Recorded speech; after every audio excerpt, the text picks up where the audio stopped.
Okay, test.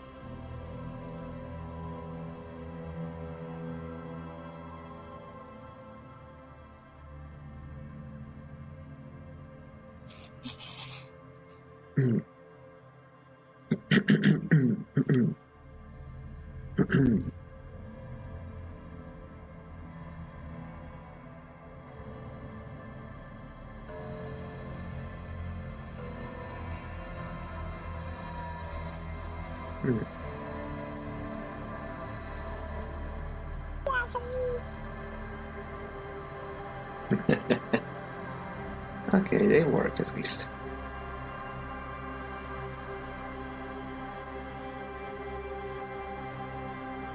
Gamers.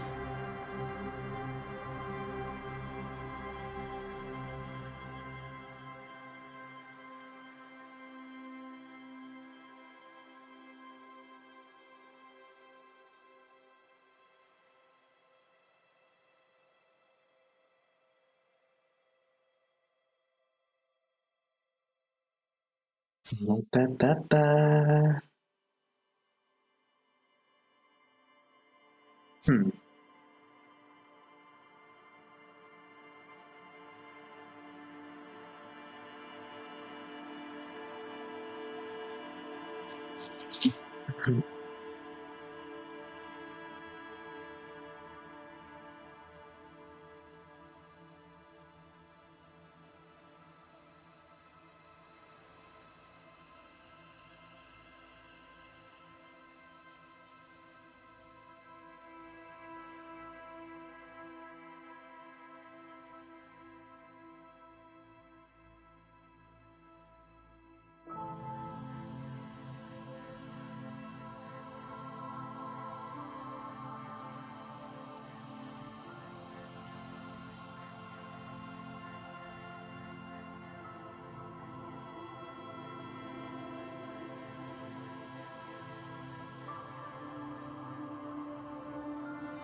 Alright, it's almost been 4 minutes. I'll wait to the 5-minute mark, then we'll get started. Doesn't look like anyone's here yet. Oh well. I'll keep waiting.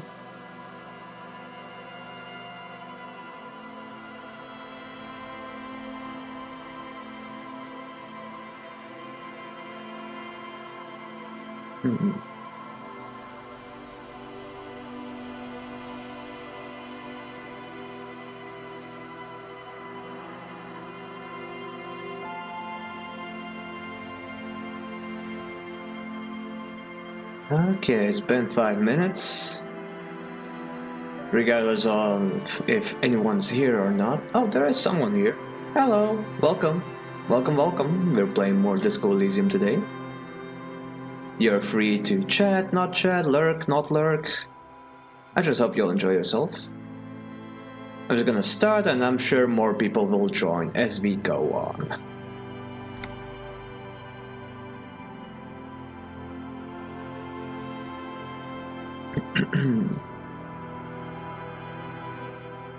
If there are any issues with the audio levels, please do let me know. I've been playing around a little with them. Alright, now to remember what we were even doing.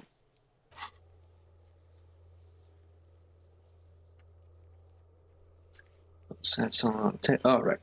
Send the victim's body to processing. Wash off the death smell.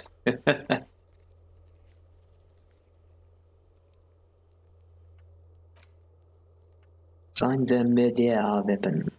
Perform an advanced analysis using HE coordination. Hand-eye coordination, right? That's the word. I'll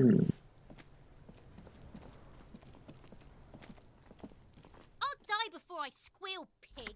She hides behind the fence. Oh, hello, Otaku. What's up? Yeah, you are indeed the first one to be here. Or the first one to write in chat, at least. Welcome, welcome. How are you today?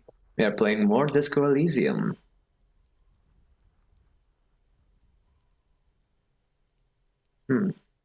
Okay, I never really talked to her before, now that I think about it.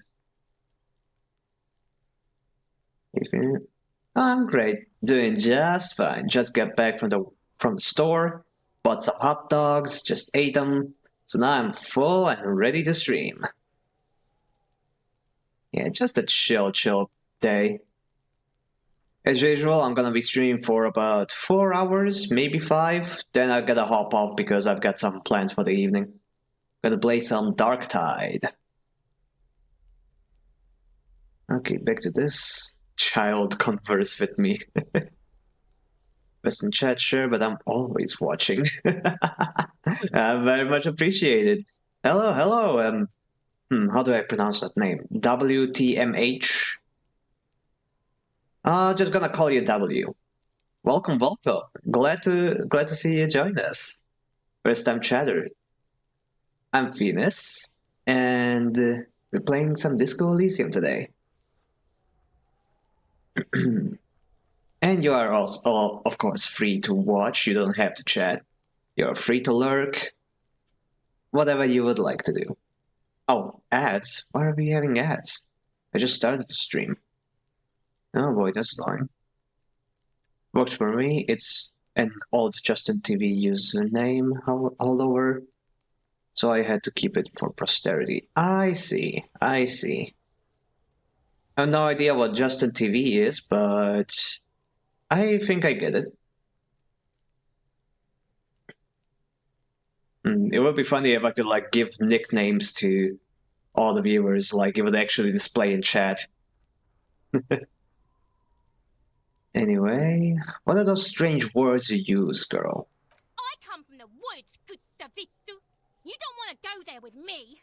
You don't want to see what I've seen. The woods? Oh, so she's not even a city girl, she's like a country girl. Justin TV was what Twitch was called before it was Twitch. Oh, wow. Okay, good thing they changed the name. That sounds like a sucky name. Imagine saying, "Oh, I'm a big streamer on Justin TV." Who is Justin and why are you streaming on his TV? Don't be traumatizing here! Get the fuck out of here! I'm just talking to people. Chill out, Cuno. I'll die before I squeal, pig. She hides behind the fence.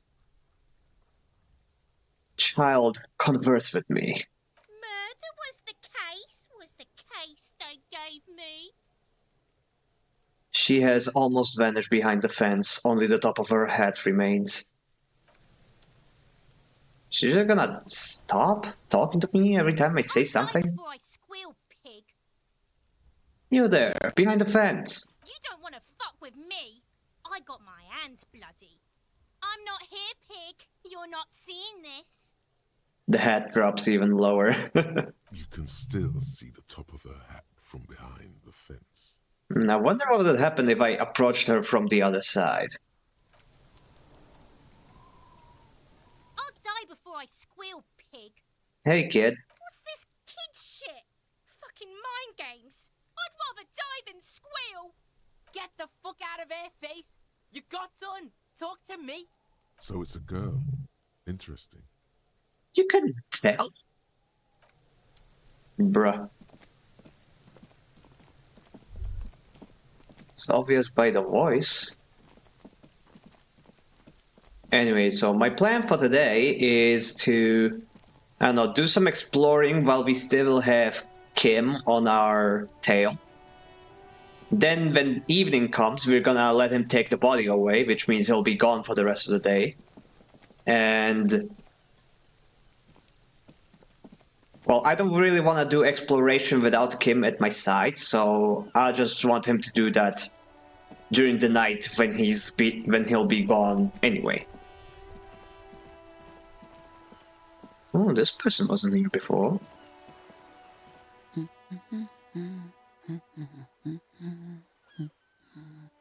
Working class woman. You see a sturdy woman humming to herself. She seems to be browsing books. This game was first published without voiceover. Her identity wasn't known until that moment in the original. Oh, I see. Fair enough. Though honestly, her face was still plenty feminine. But oh well, I guess I'll take your word for it. Hello. No ceremonies, just hello. Get one? Point at the book. Yes? Hello? She nods, her attention not fully focused on you. Who are you? Me? No one. I'm just a working class woman. As it says on your nameplate. She doesn't really want to be disturbed that much. If she's such a working class woman, why isn't she working? Do I want to disturb her? Sure, why not? What you doing? Looking for something to read. She reverts her attention to the worn-out paperback. Good, good. Not phenomenal. I'm a policeman. I'm surprised it doesn't say, I am the law. Phenomenal. It is. I'm a policeman. I know you are. Nice. Everyone can see that. The rectangles. He points to his sleeve. So you need the help of a policeman. What with? She tries hard to focus on the book stand. What with? A lot of things. For example, people tend to go missing. Maybe your husband is missing. My husband? No, he's not. So where could he be? I don't know. At home now? Out drinking with his friends? Working? Where is this going, officer? So what I'm hearing is you don't really know where your husband is. What? Why am I doing this? I've got a save recently. I don't need to worry about consequences. Yes, but... I don't really need to know where my husband is. Not all the time. Wouldn't you like to? No. She looks you straight into the eye. Her right foot is tapping nervously.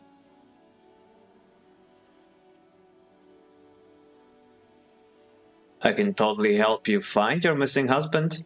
Why are we still talking about this? I haven't lost my husband. She has, though. The husband is totally lost. You should tell her that it's okay. It's okay. What? It's alright to not know where your husband is. Nothing shameful in that. No, I was talking to myself. I should stop. It's okay. Empathy told me to do it. It's alright. Who said anything about shame? Stop talking down to me. My husband is not missing. But he is. You can feel it. Or maybe it's something else then. Maybe your children are missing. Maybe your cockatoo is missing. Why is this enough? Why is this a line of inquiry I can actually do. Maybe our children are missing. No, absolutely not. Her words come out quick as the gunshots. Okay, where are they? Are you a policeman or a nanny? She's definitely disturbed by now. Nanny, where are they? I police whatever I want, where are they? They are not missing, sir. You know where they are. They're at home, smoking, giving the ladder of vices a chance. They're at home, right? Smoking. What?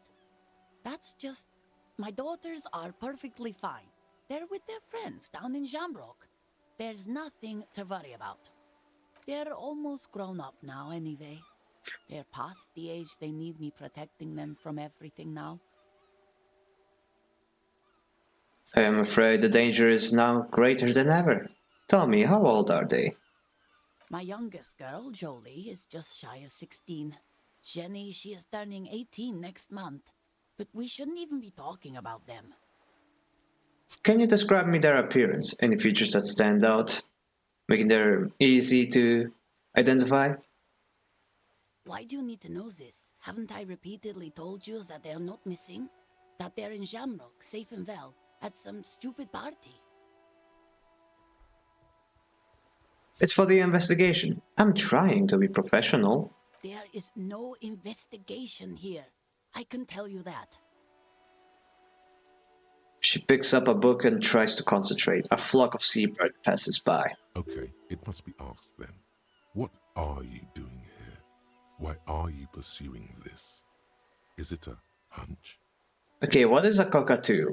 Isn't that like a bird or something? Maybe your cockatoo is missing. I don't mean to disrespect, sir, but you are being a bit of a cockatoo here. For what it's worth, I agree. But cockatoos can't be stopped when they get ladies. It's better to indulge him at this point. Ma'am, I'm asking about your cockatoo. Is it missing? I don't even have a cockatoo. And guess what? It's a trap. Never ever say what. What? Even if I had, it wouldn't be missing. Alright, cockatoo not missing. Just wanted to make sure. Great. Okay, just one more question. What did you mean by me being a cockatoo? Nothing. Go read up on them if you're so interested. There's a great book in the bookstore. Maybe you should. What if the cockatoo is your astral captain? Or your heraldic bird? Actually, that's exactly what I'm going to do. Thanks for the tip. This is task. Wow, I'm amazed that this wasn't entirely pointless. Wonderful. The store is open. Find your heraldic bird. Watch your browse books. Her hands move over the book covers. The tips of her fingers look rough, stained with yellow. It seems like she has spent a lot of time at work, smoking. That's all for the moment. I'll let you read. The woman before you nods and returns to her reading. Well, that was almost pointless. Almost. Let's do a quick save.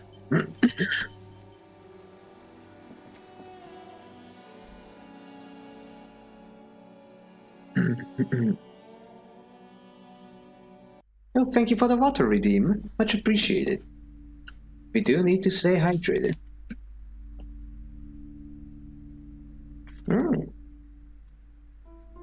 And a stretch redeem as well.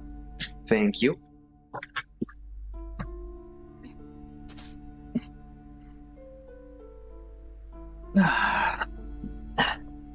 Thank you. Alright, now where are we going to find information about a cockatoo?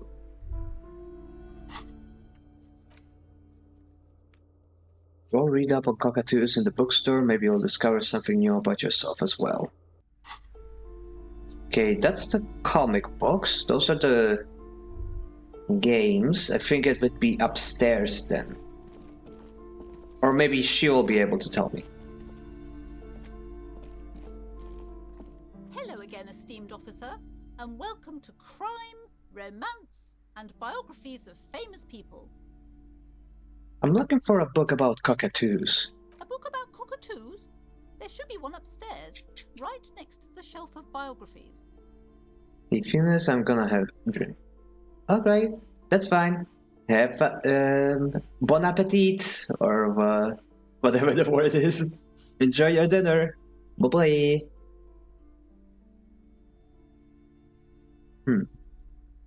Okay, I had a few more questions about the. Wait, no. I've got everything. Okay, farewell for now. Let's find a book about cockatoos. Everyone knows the most interesting thing about fascists was their magic? What? Okay. A sulfur-crested cockatoo sits on the cover, its beak slightly open. It looks as if the bird is calling out the book title, From A to Zurich, a guide to a well-behaved cockatoo. Flip through the pages. Turns out that there are so many different cockatoo species, and they all have behavioral problems. I guess she was onto something there. You don't have behavioral problems. That's garbage. You're cool. What about this guide to cockatoos, storekeeper? It's a must-have if you own a cockatoo. I've heard they're quite capricious. The other guy. Oh wow, I actually have very high chances to do this. But Kim is here. You know what? I'm gonna do that after Kim is gone to take the body away.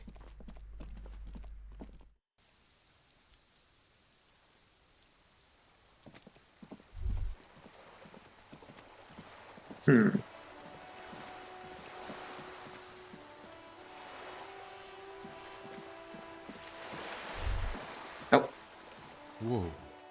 What have we here? a bridge. A bridge with loose nails and rot-infested wood that creaks in the wind.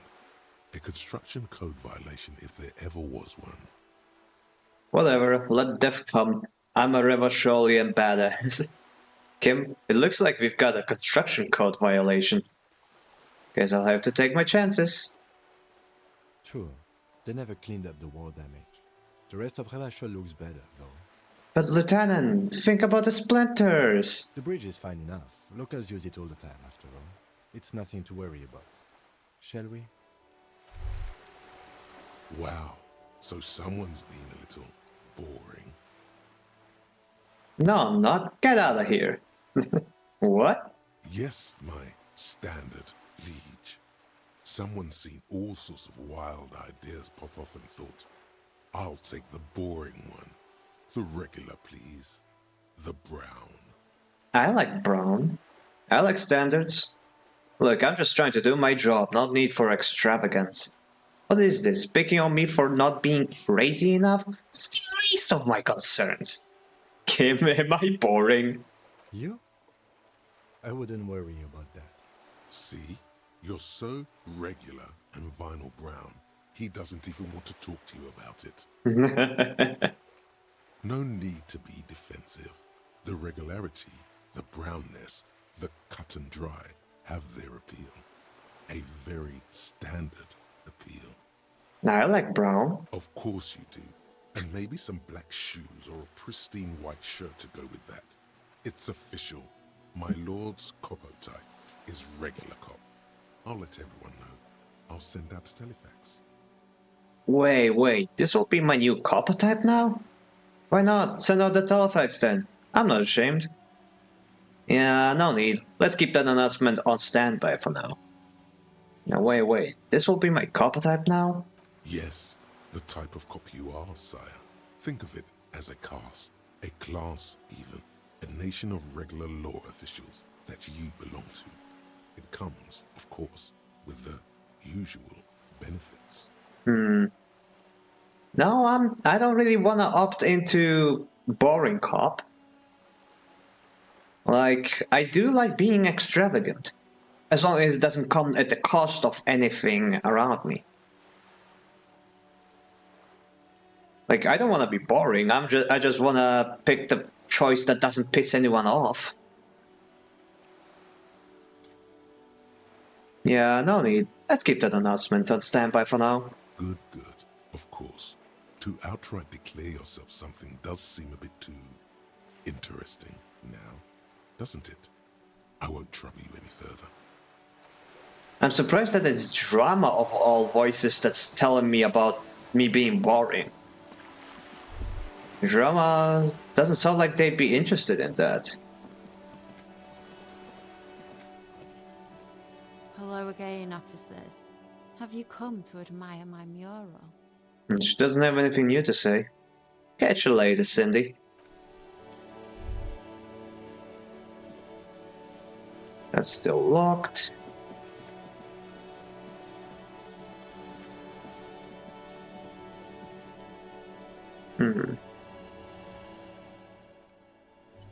Quick save, haven't lost anything. Just an ordinary wall. Nothing to see here. Conceptualization. Why am I looking at this wall? Yeah. Why? It's a wall. An ordinary wall. Why must we stop to look at this wall every time we pass by? We have business to attend to.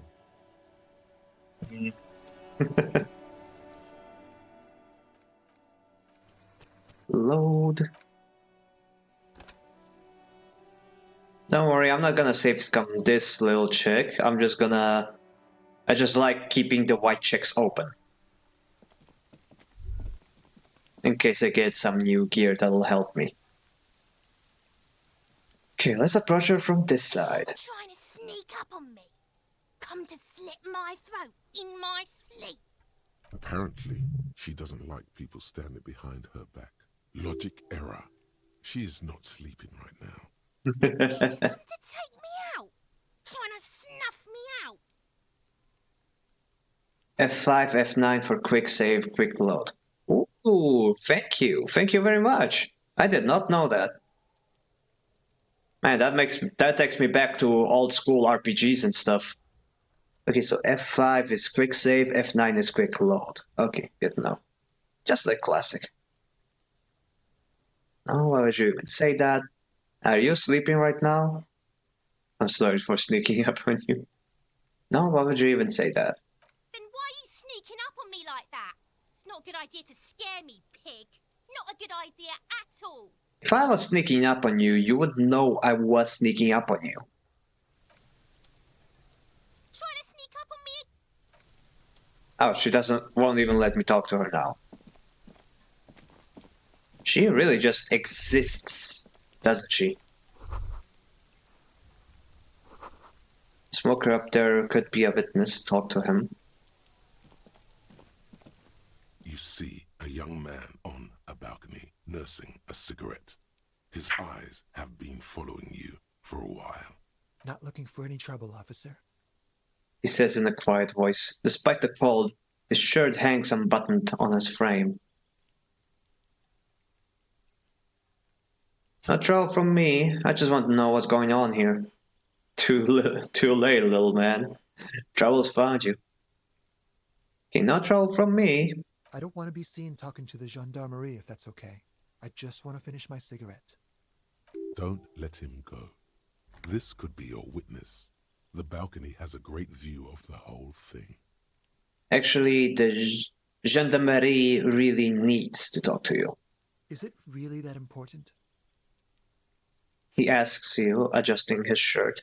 Like a nervous cat, he keeps stealing looks at the neighboring windows. All right, but make it quick. Once I finish this cigarette, I have to run. Looks like you've got a good view of the backyard. Can you tell me anything about the hanging? I can tell that you finally got him down. Thank you. It was quite a disturbing sight, even by Martinet's standards. What were you doing last Sunday? Oh. You already asked me that, didn't you? Wait, is someone else investigating the lynching? Did I? Did you? Look at Kim. No, not you two. Some more muscular type. Oh. Oh boy. And when did you speak to this more muscular gentleman? I hope it wasn't like... What's his name? Measurehead? Let's hope it wasn't him. The lieutenant takes out his little blue notebook and writes something down. Last week? I don't know. Look. He looks around the courtyard again. Rain patters on the windowsills and dead house plants. Too late to do them any good. It'll take more than rain to bring this place back to life. You didn't answer the question. What were you doing last Sunday? I had a friend over. What kind of friend? It was my Sunday friend. What's your friend's real name? Did he see something? He doesn't reply, gesturing no with his cigarette. Under the grey sky, the neighboring windows are streaked with rain. Can you tell me your name? My name? My name is Martin Martinez. So he has some sense of humor as well. That's definitely not his real name. That's not your actual name, is it? No, of course not. Could you please lower your voice? He scans the courtyard. It's silent like the bottom of a well. Every sound captured and reflected back. Alright, we'll talk later. No. We won't. He takes one last drag of a cigarette before stubbing it out on the balcony. Now, if you'll excuse me, I really need to get going. Suggestion 10. Convince him to stay. It's a red check. That ain't good. Oh, hey, Joel, what's up? Welcome, welcome. Hey, passing by for a bit before I go eat with a friend. Oh, Random, what's up? Oh, gosh, two of my favorite people showing up at once. It's fine, it's fine. It's okay to lurk. I appreciate you guys either way. Enjoy the company of your friend and the food you're going to eat. Bye-bye. Okay, my suggestion is literally 0. This is going to be an impossible check. Yeah, hi, favorite people. Man, I'm flattered. Well, it's easy for you to become a favorite when you're such a nice person. A wink. Okay, the red check is going to suck. But it's not going to hurt me, so fuck it, why not? This isn't the place or time for questions. Who knows who might be watching from the distance, hidden behind the curtains. No way! No way! 17% success chance, let's go! Oh, what a shot in the dark! Hey, listen, lower your voice. I'm just trying to make things okay again. Can we meet again somewhere else? For a moment, the man on the balcony seems almost vulnerable. Something moves in the depths of his feline eyes. Compassion and a hint of understanding. Feline eyes? Is he like me? A hidden cat? Fate had spoken. I am sorry, but I really don't have the information you're looking for. His voice is soft and deliberate. With a flick of his wrist, he sends the cigarette butt sailing over the rail. But, hold on, what's that? For a split second, his hand lingers, as though gesturing towards a stone placed right next to the front door. Ooh, lovely. It's a sign. Good luck with the investigation. He walks away. They've got an animation for that. Nice.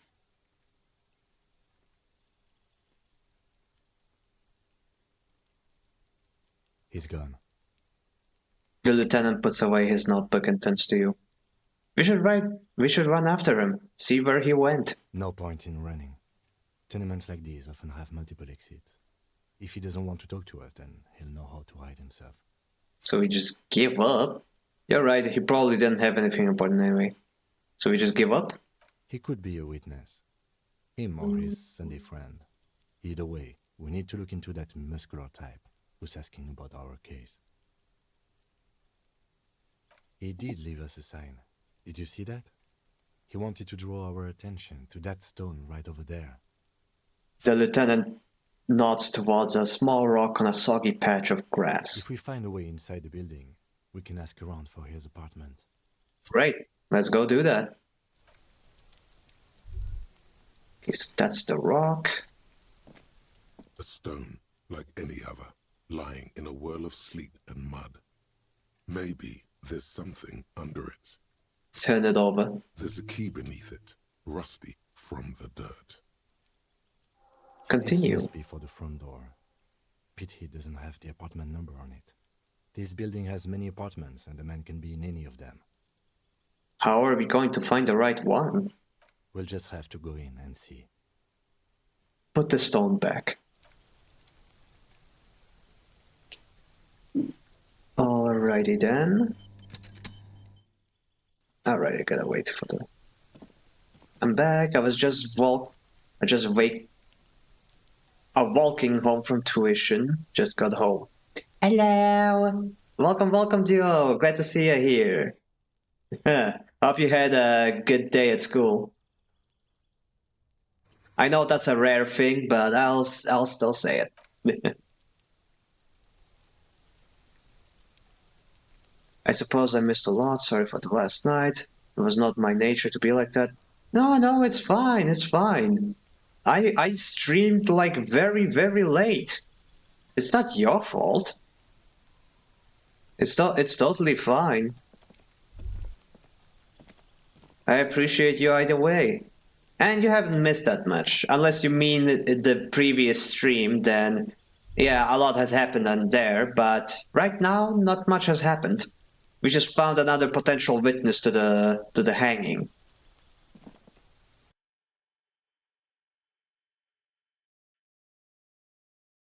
If I say so, I do say so. Apartments. Let us explore. Flip up glasses, the auditor. Plus logic minus authority. My authority is so unfathomably low. The box is filled with cleaning chemicals, smells of laundry detergent.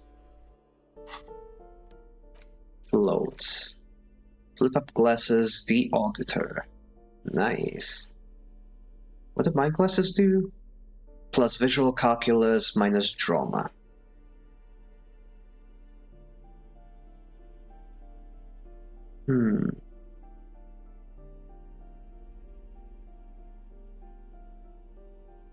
And Empire, Authority. It's the letter you found in the trash. A cabbage of papers hanging from the board, with the permeables drawer inside. It's barely held together by a clip, then made complete by the faint smell of urinal cleaner. Oh yeah, we got some... Yeah, right, we found the policeman coat that was hanging off the balcony. We finally managed to jump over. Okay, inspect the clip. Aluminium. A bunch of sodden papers sag from the clipboard in your hand. Read the It case takes about file. half an hour to piece one together. Not much has changed. Browse the case files again. Petty theft, spousal abuse. You don't Nah. exactly close them. Okay, I was thinking I could like update my notes, but I guess it does that automatically. What was yours? Was that your... Oh yeah, it was mine. It is my RCM patrol cloak. It's actually better than the Disco S Blazer in every way. It has the same stats, but more. Which is really neat. So honestly, I prefer how the Blazer looks. But we'll stick to the code because it gives me better bonuses. How drunk were you? Very, very, very, very, very, very, very drunk. Minus drama glasses, but they are dramatic tools, the mysterious shine. I know, right? Wait, no, these ones, because they're boring glasses. But these ones, they are... No, well, they took away authority. Never mind. Damn, how did you get it up there? Oh, we found like a spot where there were a lot of empty bottles. We figured those were ours. Yeah, 11 bottles. That's a lot.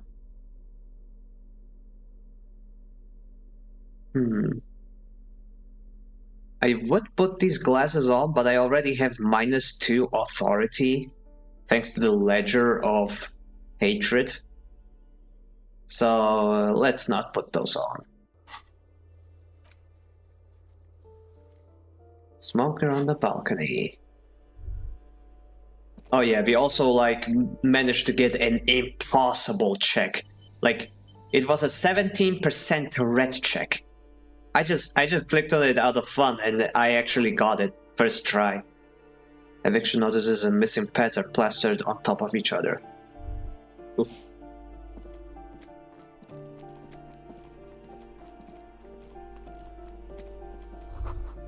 An old shoe shack, boots, sneakers, and old slippers. These shoes come in 3 different sizes. So that must be a family or something living here. Apartment 12, a loud rumbling snore comes from within.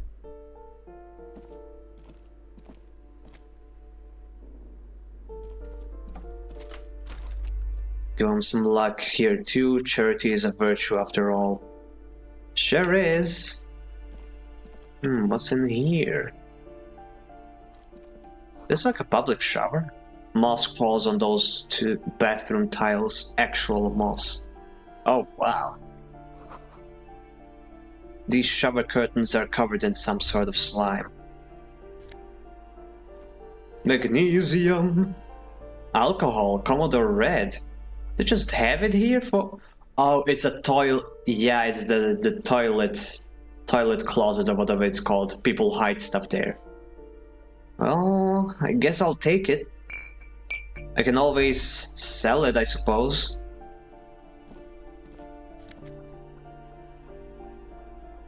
So, what were your suspects? Any big clues?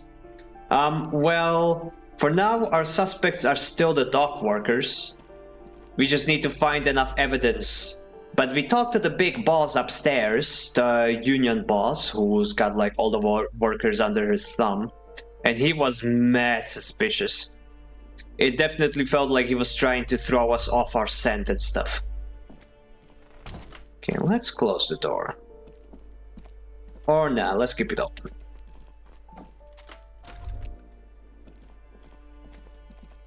There's definitely some sort of cover-up happening with the murder. Someone has drawn a 5-pointed star on the wall. Oh hey, it's a pentagram. Lovely. Are those shoes? Gimme, gimme. Oh, it's just money. Khayal. The dock workers, right. Yep. I am definitely suspecting them primarily. Oh, also, we figured out that the victim wasn't just hanged, he was shot before he was hanged. That's the actual cause of death. So somebody with a gun, a old military type of gun, shot him. This door has been closed with a padlock. A chalk-drawn number on the board says number 11. Examine the padlock. It's a solid lump of metal, but the shackle is deeply corroded. A solid pair of chain cutters would make short work of it. Better whip out those cutters. You won't get very far otherwise. Leave.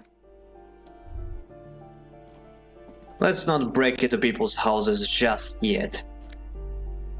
Ooh, $3. You almost have enough to cover rent for tonight. Lovely. Oh, so my communist soldier might be a possibility. Yes, I'm that confident. Yeah, like I know that I have nothing to disprove that theory, to be honest. You hear someone walking around inside, rearranging the furniture. The number on the panel says 10. Leave. Postcard, Boogie Street 46. The door 9 is locked. Even more real. $1 away from covering tonight's rent. Lovely. So what is this place outside of it being... Outside I thought it was a military base. Oh no, this is an apartment complex. People are living here and stuff.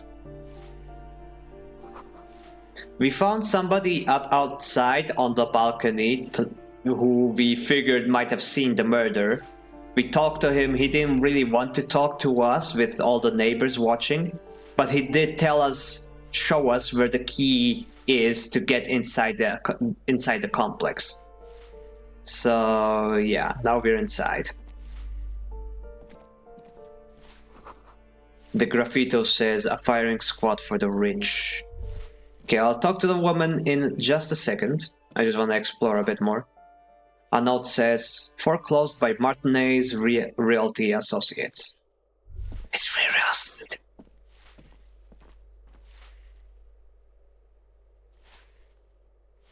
A really grungy apartment complex, no less.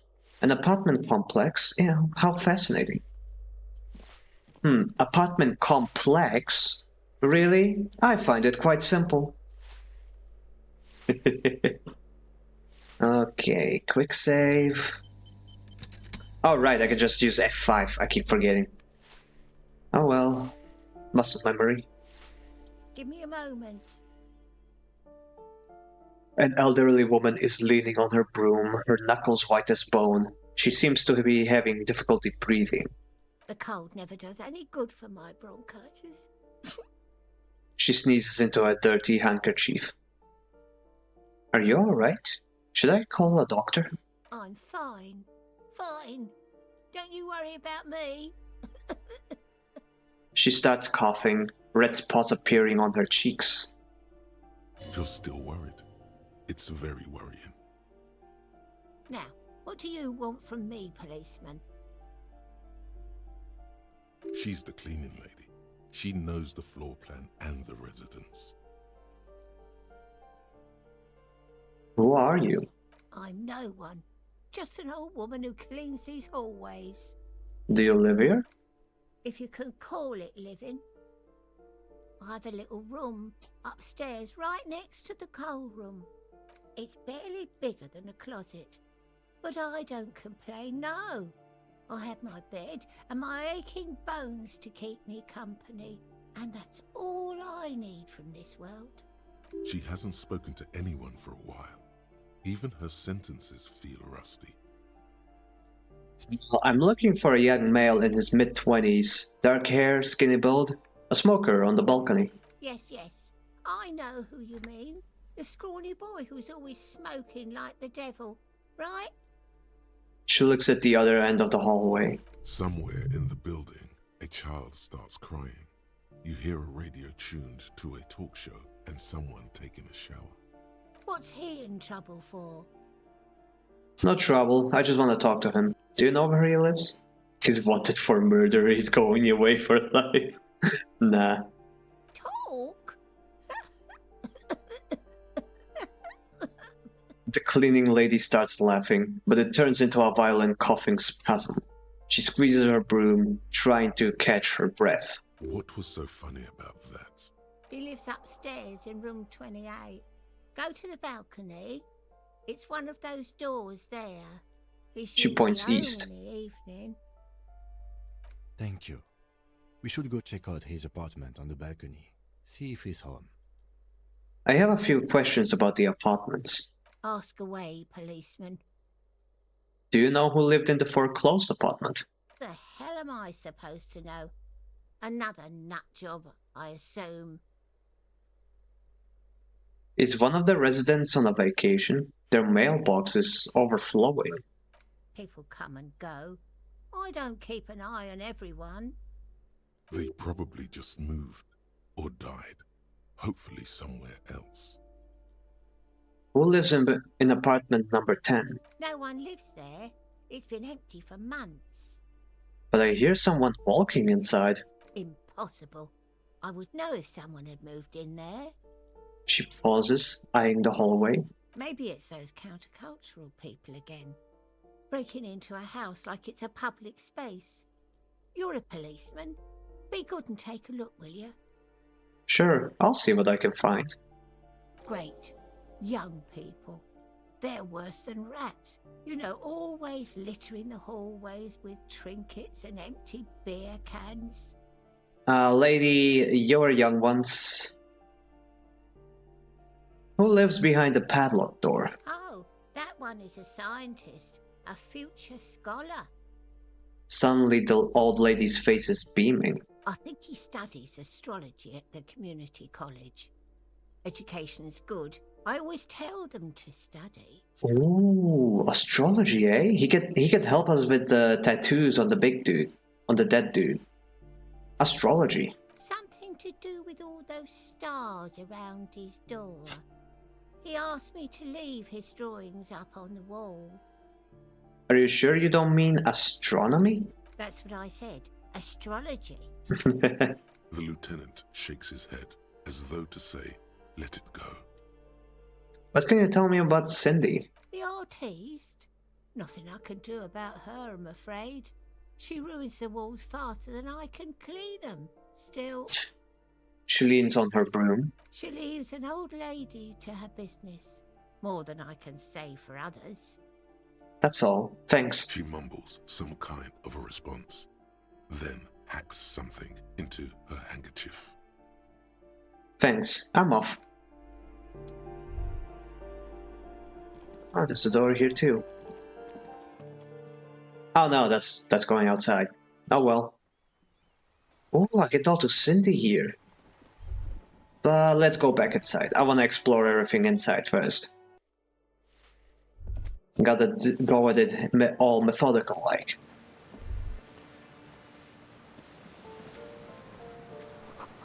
The sea below looks cold and winter grey. What if I threw you at you, but you at wouldn't at you, but you at? What if I threw? What if...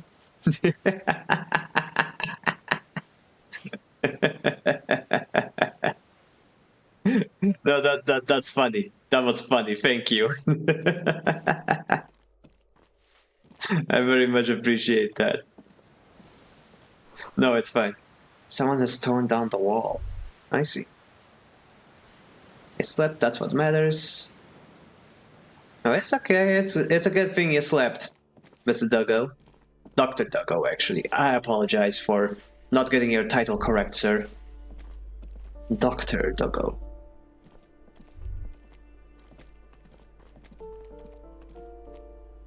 Okay, let's get another quick save.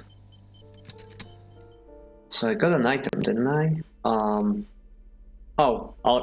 So alcohol is a tool, I see. Lovely. Items, postcard. This crumpled up postcard depicts an open-air market in Boogie Street 5 years ago. A vendor smiles as dead roosters line his stalls, hung by the feet from canopy. Red blood flows onto the muddy street, blurry shadows of people's pass. Veteran.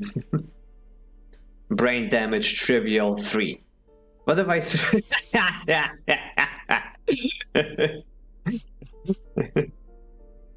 What if I threw at you and you but you wouldn't at you but you at? Veterinary, you. Oh my lol, how to sleep it. I am neither when I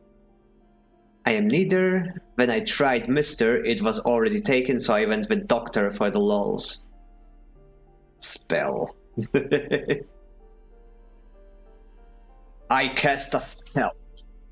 And that spell is called Words. Insomnia is killing me. Oh, that's not fun. Maybe you should go take a nap. It's okay to take a nap during the day, you know. I did that just 2 days ago and it was very rejuvenating. Yeah. Okay, investigate apartment 10 for the cleaning lady.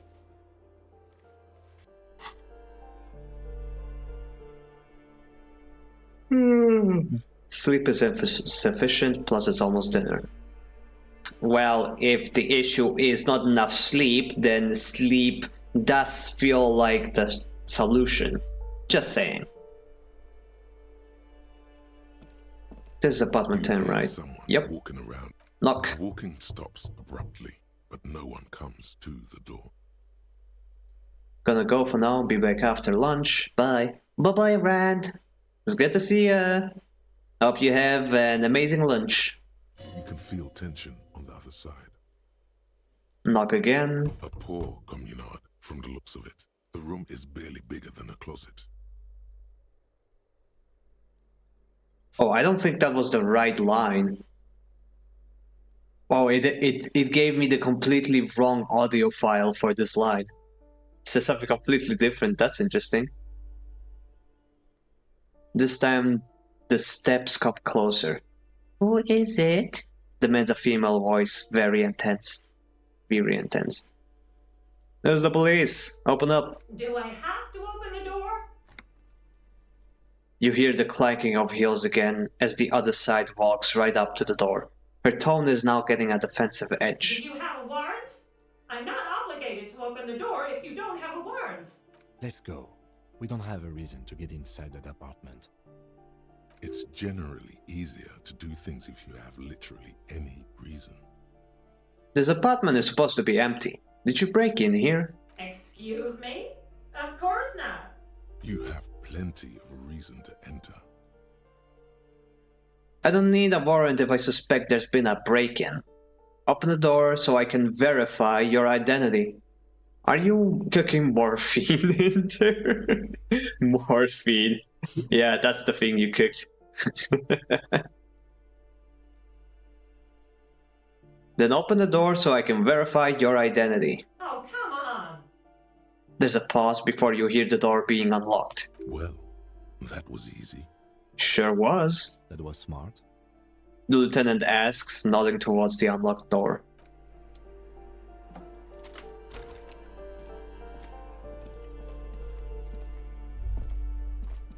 Huh. Hey Finn, I don't wanna be rude, but if you come to my funeral, I probably won't go to yours. Sorry. Apostrophe ... apostrophe. Oh my gosh, really? Oh, I thought we were tight. Ah, man. I was gonna come to my funeral. I had a special seat for you and everything. Dang it. I guess you can't trust anyone these days. Black monk straps. +1 to indirect modes of tax. What is this bonus? What? +1 to indirect modes of taxation. Okay, I have to see what the hell this is. Affluent moneymaker, man. These Purr and Igersol shoes have no lacing, but a strap and a buckle. Due to their elegant and affluent design, they have been described as the most advanced dress shoe. So advanced, in fact, that walking through slush and mud does not leave a single trace on them. Indirect modes of taxation. What the hell does that mean?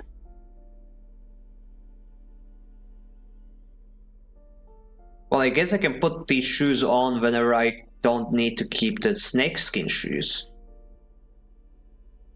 Fashion indeed. Looks like a fine mattress. Don't be ridiculous, you can hear it swarming with bugs. Oh no, they've got bed bugs! No! A blister pack of medicine peeks out of the box. You should take it. No, I should not. Alright, F5 for a quick save. Lovely. Now let's talk to this person. Satisfied? My name is Marielle Charpentier, and I'm an agent with Martinez Realty Associates. I am not breaking in, as I have every right to be here. The keys, see? She jingles a set of keys in her hand. Yeah, what the hell kind of smile is that? What? Yeah, that is so creepy. Like, she's here in this absolutely terrible apartment in a full suit and smiling like that. This feels like a scene from We Happy Few. Boy, there are a lot of different keys there. More than 20 at least. Her voice is really cheerful, despite her obviously hating you. Do you want to see my ID as well? You can't legally ask for it, but why not? Want to see my residence permit too? She fumbles through her purse, fishing out a light paper-clad passport. Inspect the passport. It feels flimsy in hand, with the words Revachol Zone of Control written under a nondescript municipal logo. There's a picture of her with shorter hair inside, along with all her personal details. Nice haircut. Hand back the passport. Thank you. Do you have any questions? I need to be back in Midtown in an hour.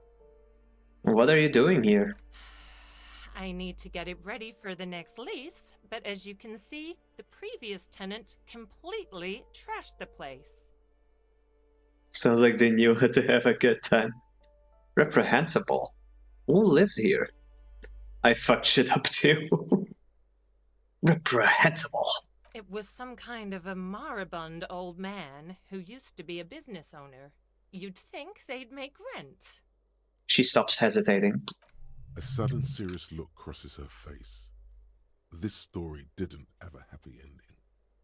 But that was months ago. Anyway, was there anything you wanted, or is that it? I'm in a hurry. Who lived in the foreclosed apartment down the hallway? Oh, that's another huge mess. The former tenant owes us 3 months of rent. 3. We closed the apartment and planned on auctioning off the valuables, but... And again, I have no idea how stupid mistakes like this can even happen. But Ron, when he came to close the door, didn't close the neighboring door. And there's a hole in the wall. A hole in the wall. Can you believe it?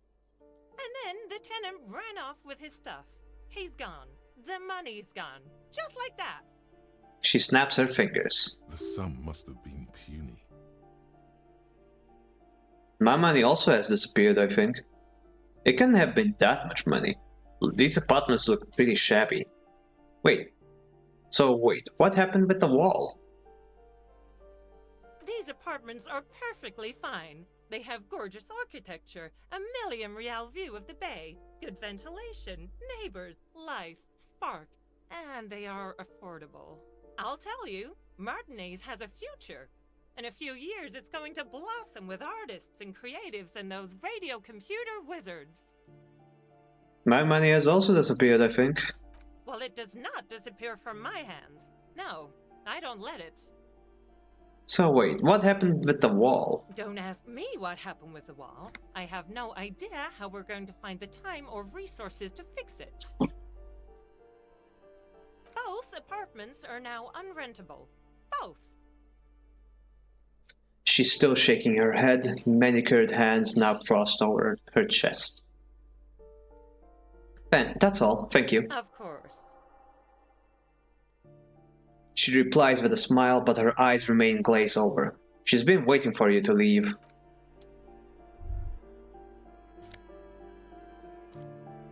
Hypnogamma. Oh, that's like a super health item. Lovely. Okay, now I can tell the lady that we have done the deed. Give me a moment. The cleaning lady still seems to be having difficulties breathing. I didn't find any counterculture people in apartment 10. It was just a real estate agent setting up the room for new tenants. I see. I hope some good people are finally going to move in. This place needs them. Yes, radio computer visitors are coming. They're gonna save the place and the economy. No one is coming, there will be nothing but squalor unless we start killing real estate agents. Lacks women and sexual deviance, that's who you'll come. I'm sure everything will be fine. This apartment building needs slow change. Imperceptibly slow. That's... I didn't opt into this mindset. Okay, let's just be funny and talk about the radio computer wizards, because all the other ones seem very... not nice. Oh, I do like wizards, and people like that in general. They have a lot to tell us about our fates. I first thought she was holding a gun from her PFP. Yeah, it does look like a shotgun, doesn't it? Like the color and the way she held it. Yeah, I know. She means clairvoyance. Baba Yaga. Thanks, I'm off. Okay, well, that's everything in here, I think. Let's not bother the dude who's apparently living here. Oh. That isn't just a five-pointed star. It's an inverted white pentagram cradled in a wreath of antlers. The iconography of communism, in other words. Uh-oh. Wait, since when is the pentagram a iconography of communism? I thought it was Satanism. Huh. I mean, I guess they're kind of the same. Inspect the symbol closer. Look out, Kim. There are communists around here. I'll keep my armistice handy, detective. He doesn't actually reach for his gun. Inspect the symbol closer. The Star and Antlers was developed in the 6th decade of the last century and quickly adopted by Mezov and the Communards during the revolution. Ah, I see. It's a in-universe thing. Not actual communists. Even today, half a century after, the Star and Antlers retains the ability to evoke hope, disappointment, and fear in equal measure. Why is the star upside down? To symbolize the toppling of the old order. Also, some social democrats were already using it. Henry doesn't have to hear about this. He is a highly trained professional. We're having ads in 3 minutes. But it doesn't look like there's anybody here who's going to be affected by ads. Everybody's using an ad blocker, I hope. Stupid ads. Yeah, stupid ads, unfortunately. But if you all got ad blockers, you'll be just fine, just Gucci. At least you should be. If the ad blocker doesn't work, just try another ad blocker. I know that a lot of services have been cracking down on ad blockers lately, especially YouTube. But there are ways around it. Just keep trying ad blockers until you find one that's up to date. It's basically a war right now. The ad war. Okay, why is the star upside down? To symbolize the toppling of the old order. Also, some social democrats were already using it. Alright, I already clicked this one. What's the deal with the ad? Oh, I'm back. The new ad blocker I'm using isn't the best, it seems. Yeah, I was just talking about it, like... If the ad blocker you're using right now doesn't work, try another one. There's like dozens of other ad blockers. Especially on YouTube. YouTube is currently in an ad war, so to say. So it may be difficult to find an ad blocker that works, but it's still worth it, if you ask me. The one I've been using has been working fine for a few months now. Okay, what's the deal with the antlers? The wreath of antlers represents a natural crown. It was about building a society that could exist in accord with the natural world, and at the same time above it. Why white? Because white is the color of peace. I thought that was green. Alright, I'll trust the adult. Well, thank you for putting so much trust in me.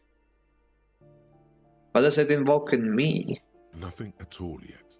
Right now, it's just meaningless shapes on a wall. Interesting. Very interesting. This door has been closed with a padlock. No reply.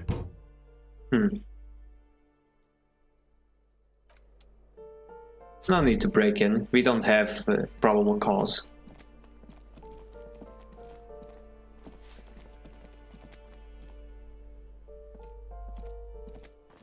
Alright, that's the door.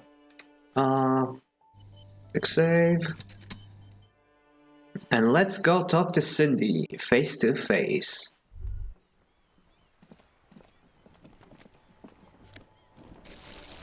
Ruination has come. The broken arches betray the once grand history of this building. It towered over the harbor until it happened. Yeah, we're searching for a potential witness to the murder. It's also pretty much just a new area for me to explore. I didn't realize I could talk to the guy because he was like very far away from the area I had access to. But yeah, like this is a good lead, but I also would be exploring this area even if I didn't have a lead because I don't really have anywhere else to explore. We were already in the harbor and we cannot go to the other side of the lake until Wednesday, I think. So we'll just keep exploring for now. I wonder if you could speedrun the game and find the killer immediately or not. Well, somebody in chat a few days ago, I think, a few streams before, said that they finished the game in their record, their personal record, was finishing the game in 6 in-game days. So I imagine you cannot do it immediately, but I imagine the average person would take like 12 days. So 6 days is probably like the fastest. Yep, I remember the garbage ending if I remembered. I don't think that's what they meant, but we shall see. Okay, form a guess about what happened. A great force from the northeast fired into the city. Heavy artillery shelled the coastline. Fired from the water. A straight shot into Revachol. The tenement acted as a defensive wall against the worst of the shelling until it was destroyed, and they had a direct firing line. Take in the ocean. Look at the ruins in the water. The waves of the Martinez Inlet roll over the fallen remains of the building. The dark waters obscured the better part of the remains. What didn't fall into the ocean was used as scrap. What wasn't used as scrap was thrown into the ocean. Look at the ruins in the water. Those arches acted as support for something greater than what you see now. Only 3 stories stand where 9 to 12 once did. Restoration has failed. What the shelling took out was never rebuilt. What guns were her? Well, yeah, it's talking about the war. The past war that happened in Revachol.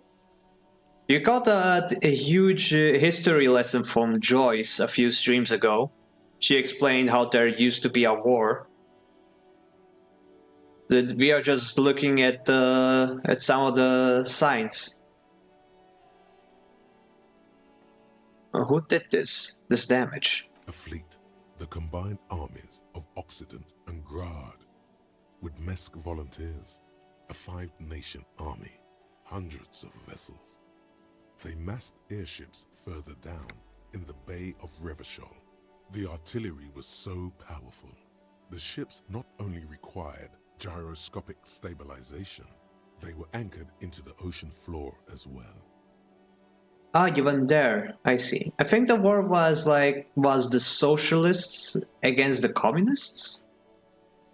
Not entirely sure. My memory is kind of shitty, but I know that the communists were involved, and they lost, which is why there aren't any left. Many are still there to this day. If you squint, you can just barely see the shadow on the water, far in the northeast. Cannon still ready to placate Revachol. In memory of a goldfish. Yep, that's me. There is a goldfish swimming in my skull, and it has no idea what I'm doing. Coalition warship Archer can shoot 50 shells a minute on 20 co-aligned archers. They will reach the city in 58 seconds. Ooh. Hey Kim, do you know who shelled our city? The Coalition. But that was a long time ago. I think we should move on. It's chilly up here. He does not like talking politics of this kind. Fair enough. I don't like talking about politics of any kind. Time to go.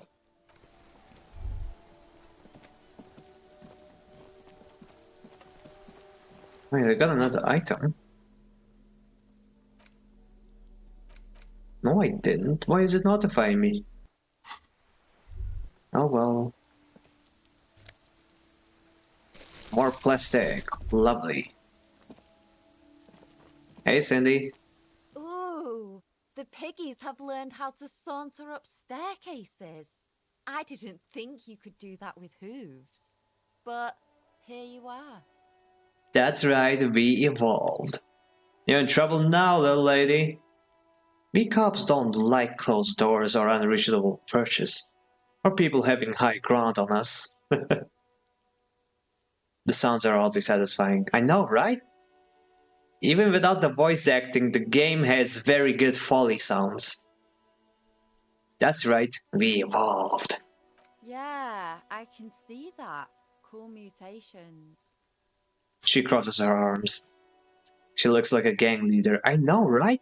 She looks like some kind of badass, like some kind of either a gang leader or some barbarian from a foreign land. But the game insists that she's a kid. I'm very surprised by that. That smell coming from her paint bucket. It's not paint. It's heavy fuel oil. Red-dyed heavy fuel oil is only used in government vehicles, or at least that's the idea. Not a 13 to 17-year-old. Is that government fuel oil? What did you think I was using? Aquarels? Sucked it out of a cop's fuel tank myself. Back in Jamrock. Ooh. She really did it. She's proud of it too. Fumes are bad for you, you know. You'd better hand it over. That's some clever cultural commentary. Well, she's not gonna take the advice about the fumes, so I'ma be a smartass. You ain't seen nothing yet, Piggy Boo. Okay, that's it? Okay. I was hoping we could keep talking. She has a very interesting character. I like her. If the game won't let me, then it won't let me. Maybe we'll get some side quests.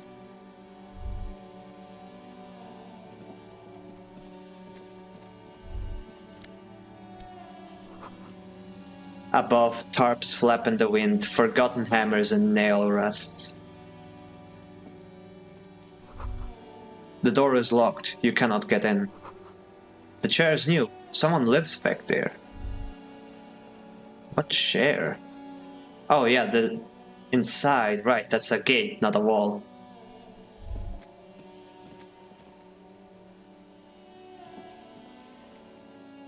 Okay, let's see what's in here. Ooh. What is this, an engine room?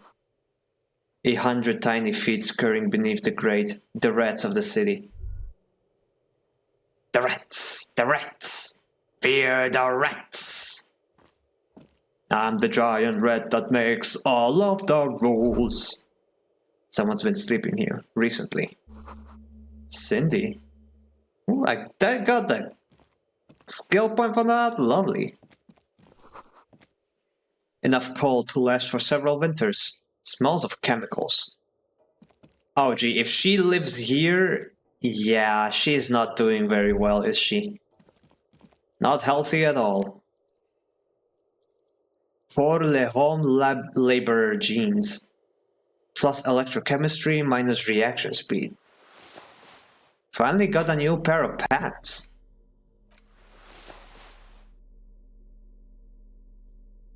But nah, I'm gonna stick to like plus electrochemistry minus savoir-faire plus electrochemistry minus reaction speed.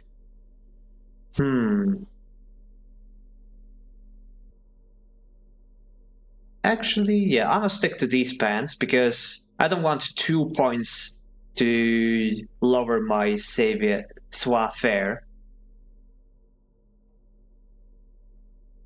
Although these jeans look worn, the wearer must have had an ass given to them by the mighty lord himself. The beautiful peach-shaped man ass has imprinted itself to the deep in the fabric. You can't but wonder if wearing them would start molding your own vague rear side into a more shapely form as well. Ah, the coat is in the way. Wait. Damn, boy, he thick! That's a thick-ass boy! Now, let's go back to this. And... now, let's keep the bum hat off. Yeah, I've got 3 skill points. Lovely. Maybe I'll unlock another thought. I like thoughts. I like thinking. Big thinky. Thinky big. Magnesium-based life form. Finger pistols. Authority. Some kind of superstar.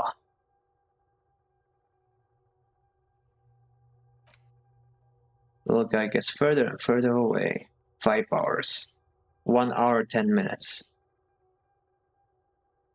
Now what? Yeah, this one looks useful. Some kind of superstar. Unlock.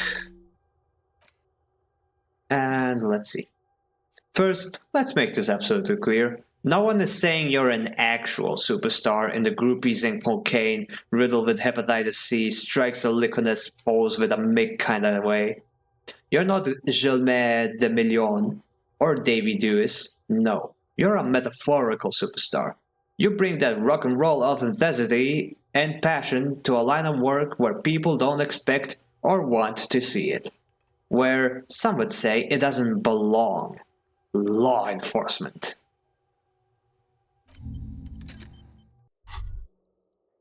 The pockets of these new jeans are perfect for sticking your hand into. Makes you look cool, calm, and collected.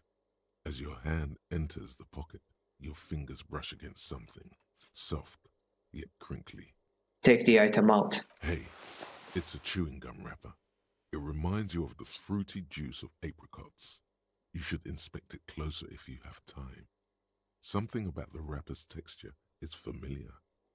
By the way, the raw materials were most likely exported from Seaguy, the apricot suzerainty, and processed in sur-le-clay into the apricot-flavored chewing gum, loved by kids of today and yesterday. Something about it is familiar, and not only to your fingers. Wait, those aren't heaters or ovens. Those are washing machines. See? That's why the pants were here. Yeah, let's see. Apricot chewing gum wrapper. A gleaming chewing gum wrapper found in the pocket of the laborer jeans. It gives off an ever so faint scent of apricots. Your mouth starts watering. There it is again. The scent of apricots with a touch of cinnamon.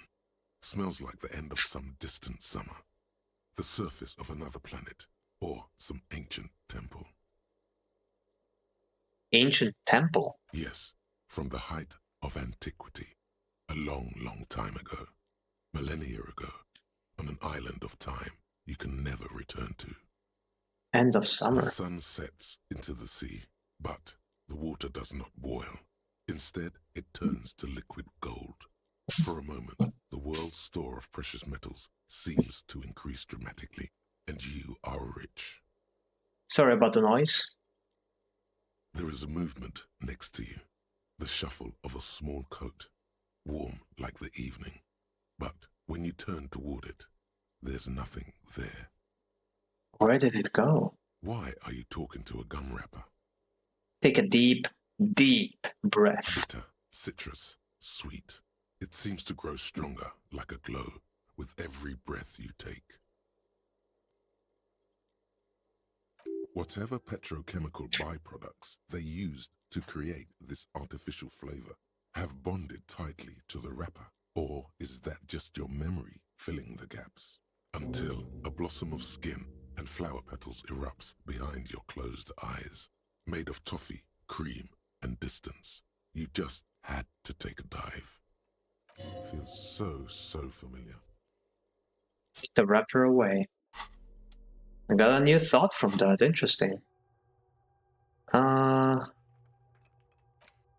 Apricot chewing gum scented one. Minus reaction speed. Living in the past. Research file. Research time 5 hours 5 minutes. You have found a trace of entity who's been stalking you across the plains. The Gloomstalker, the conglomeration, the shadowy organization behind your downfall, possibly connected to the dreaded X something. Granted, it is impossible to determine its true identity, but you can remember where you first smelled its treachery.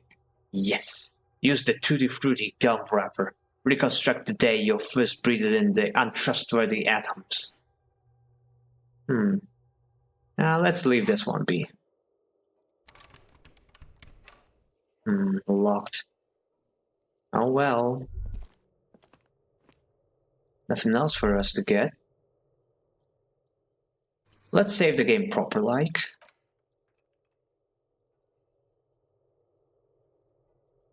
But I am curious. Putting on the pants did something. What if I put on the other things?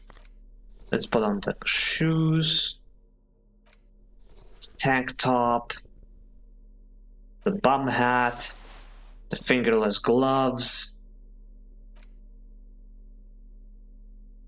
and let's try putting on the chain cutters and the crowbar. Oh gosh, you look like such a bum. Hey, what the hell? Jotun.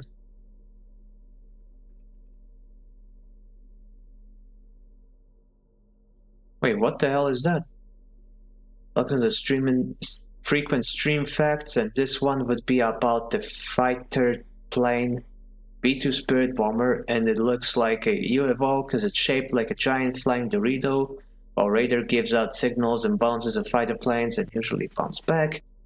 But these Doritos don't. The signals slide off the flat surface and the plane would fly away. Also, it first flew in 1989 and is older than Wi-Fi, and it costs $2 billion to make, so don't touch the Dorito. Fun fact over. Your channel points have been refunded because the TTS duration is invalid. Oh right, there is a limit for how long you can make it. Your points have been refunded because you made it too long. I forgot what I set the duration to, but I specifically made it not too long so that people cannot spam these. I would have to go into the settings, and I forgot how to do that, so yeah. A shorter message should be way easier to do.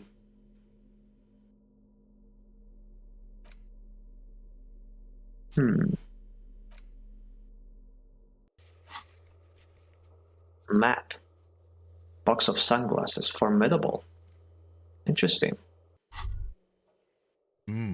The luxury of fine things. Just look at those black monk straps. After spending an entire day hustling, who's to say that you didn't deserve a pair of ridiculously expensive shoes on your tired feet? Oh, sorry for reading all that. Thought it would say it, so you just listen.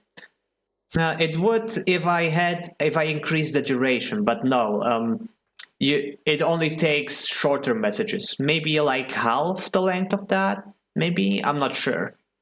I would have to check, but Yeah, that would be way too... That's like... that would take like a whole minute for the bot to say, and that's... I don't really want people to spam minute-long messages at me.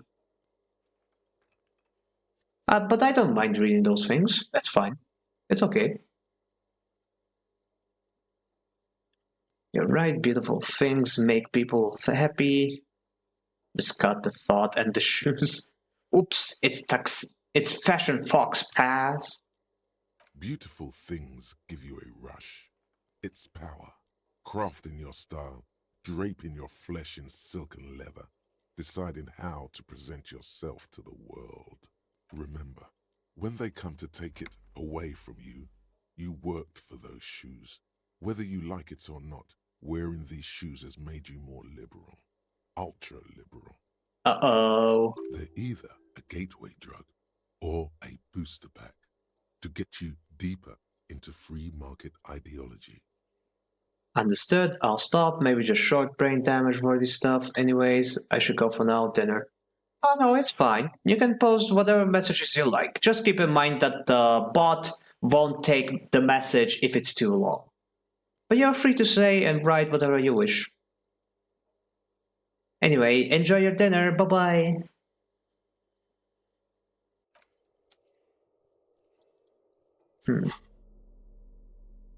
Okay, let's put our normal clothes back on.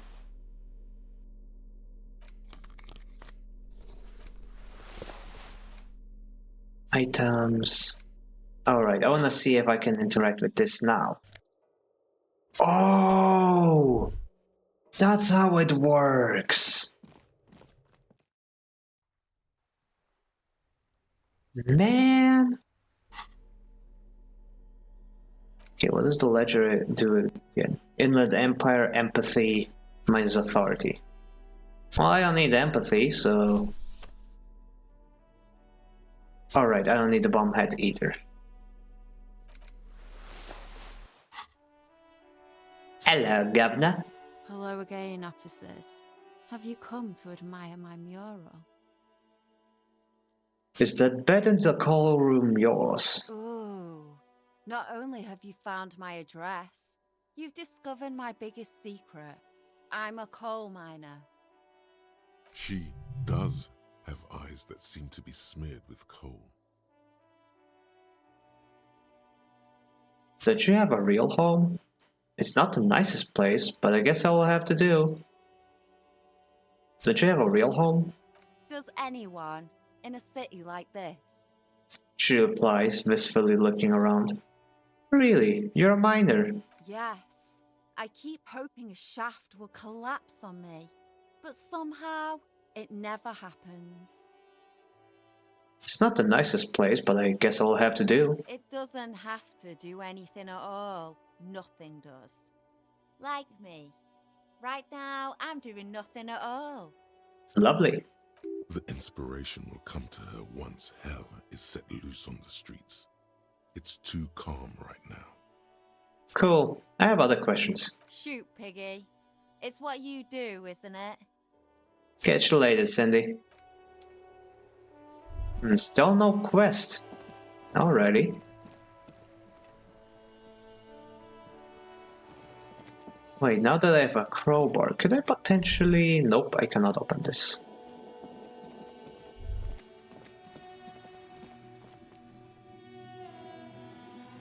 Yeah, I had no idea I could open, like, the white boxes just by holding the crowbar in my hand. That would have been very useful knowledge if I knew. Oh, jeez. Yeah, like this dumpster. Signal blue naval coat. Oh, wow. Lovely stuff. Okay, let's go inside.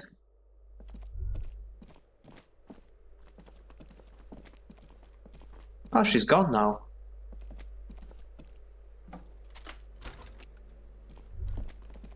Interesting. Anyway, inventory. Oh wow, I look like an officer now. This classic double-breasted coat suits everyone, including you. And if you ever find yourself battling winds at the helm of a ship, then the coat's heavy fabric has got your back, even if moths have left a few holes in it. Suggestion. Aye aye, Captain! Minus half-light. Officerial poise.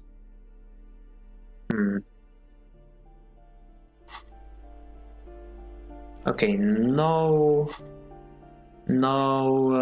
insights from the coat. I'm gonna put back the jacket on.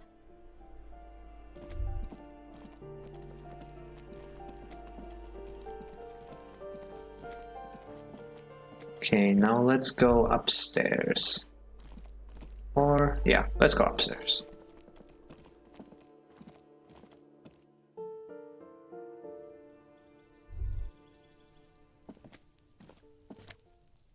Money! The curtains shift, just a little. Someone is watching you from within. The breaker box is full of cigarette butts and electric wires. Yeah, this is where the smoker was. Oh, another box to open. Money! Just a door. Nothing for you here right now.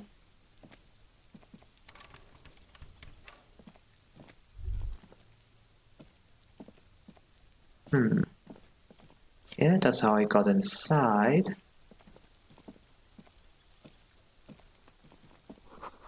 Someone's growing rosemary thyme, a cactus, a cactus. This is the door to apartment 29. Complete silence. Whoever lives here isn't home. This is the door to apartment 30. Voices from within, singing along to some boya dance track.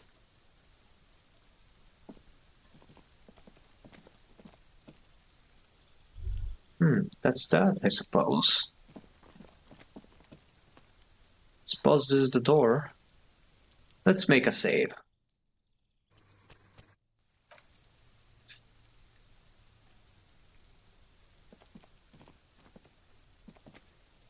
Now let's keep the crowbar. I don't need the plastic bag unless I'm literally collecting bottles. This door is made of metal and appears to be reinforced. Someone here really values their security.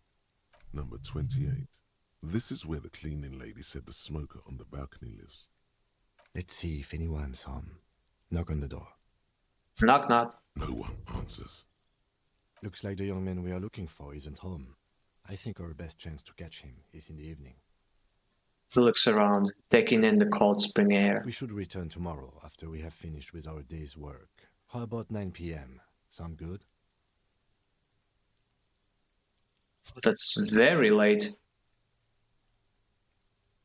What do you mean? The smoker on the balcony. This is why we're here, right? He might know something about the murder. So tomorrow 9 p.m.? Don't worry.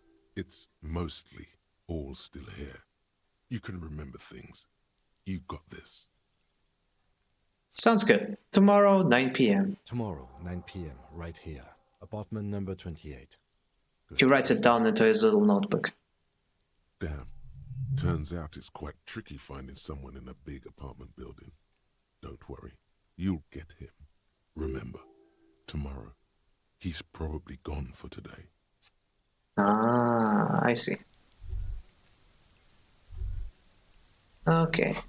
Let's put the plastic bag back on.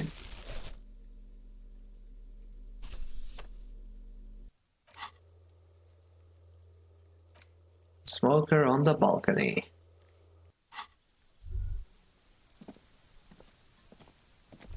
And there's no bottles for me to pick up.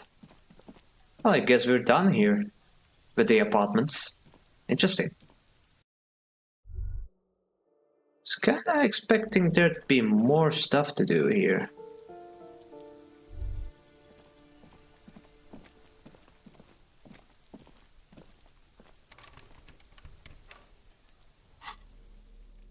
Okay, instead of this, I'm gonna put on this. Still nothing. Okay then.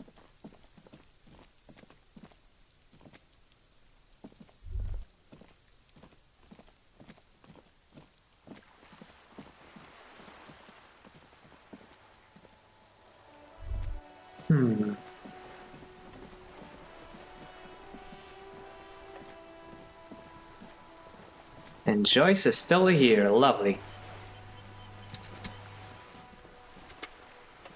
Okay, let's make another proper save.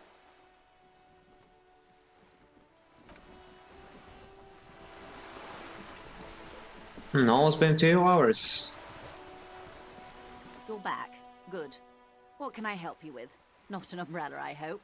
I don't need one myself, you see. She pats her wet raincoat. I could use a coat like that. The rain is freezing. Neither do I. Pat your similarly wet cloak. Very rugged. Good choice. Now, I suspect you had questions. Nothing like talking to pass a rainy day. Am I right? By the way, I've talked to Everett Clare. You have? And how did you like Mr. Clare? I didn't.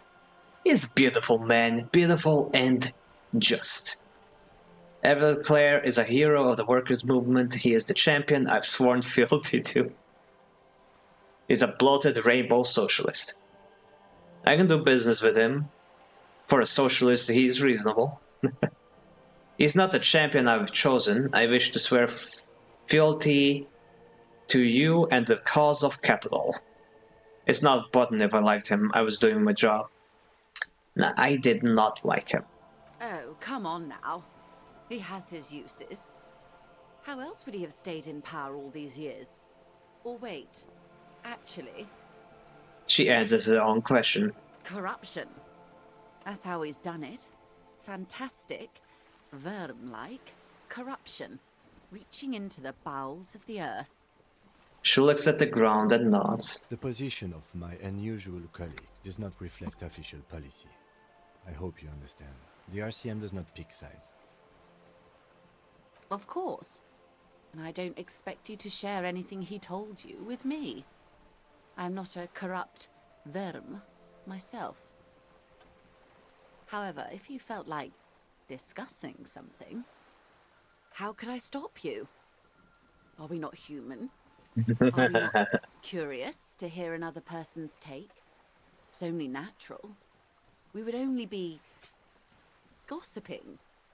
Of course. Intellectually speaking, it would be quite interesting to hear what she has to say about these things. Mr. Everett is helping me find my gun. I'd rather talk about something else for now, if you don't mind. Now, you know what? Maybe telling her that he's got my gun will help me get it back somehow. Oh. That's so helpful of him. The lieutenant looks at you, and you can swear his jaw muscle is trembling. He's able to contain the anger and surprise. Unconventional police officers sometimes lose their guns. They then go around and tell people about this, to gauge their reactions. It's all part of detecting. Incredible. Simply incredible. And how is it going? Has this detecting produced a gun? No. Mr. Everett says it's almost ready to be found soon. Did he now? Well, then it should be any day now. Unless, of course, he's lying to you. Anyway, was there anything else you've heard? Perhaps he is.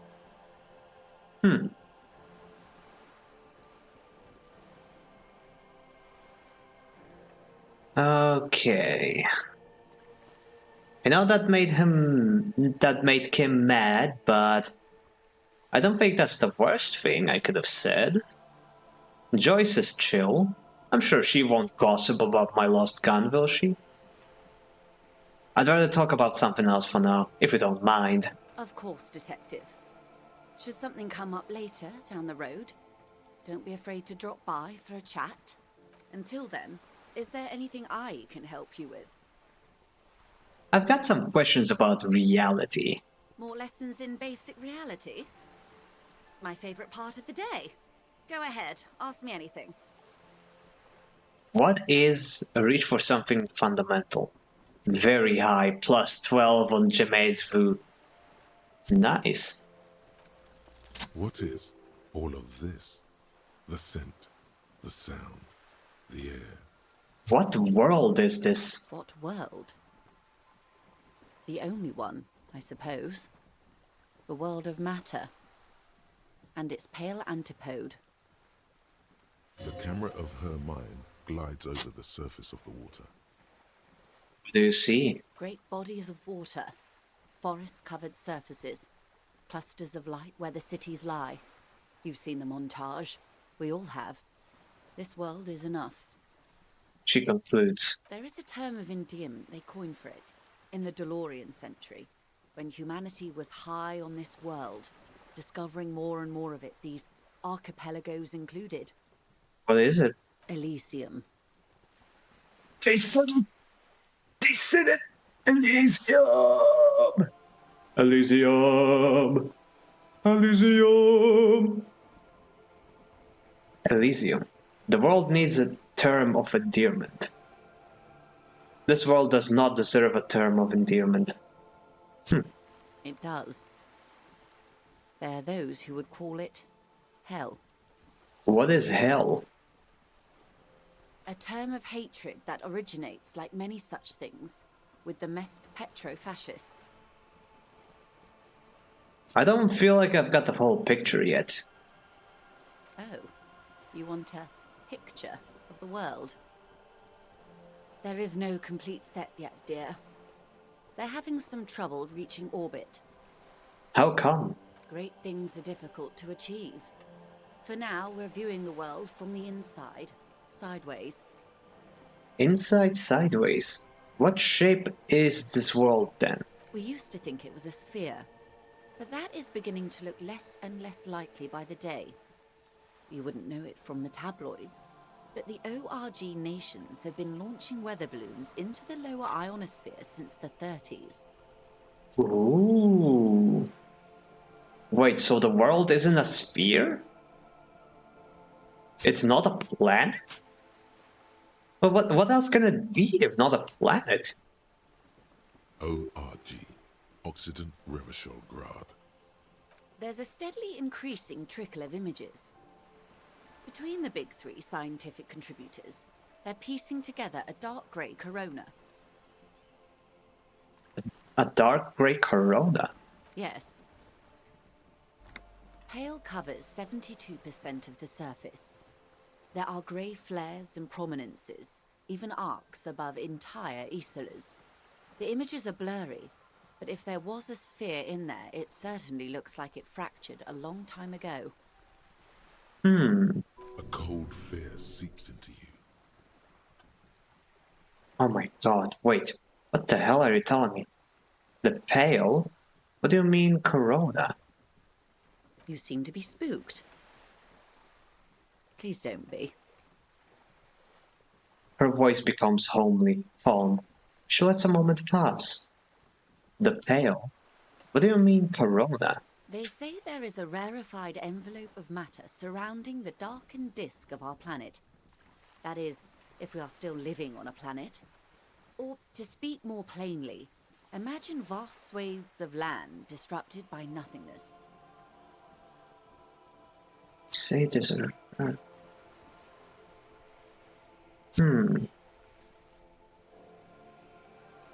I am sorry, dear. It must sound quite terrifying through the acute encephalopathy. Even scientific positivism isn't entirely convinced about what we're dealing with here.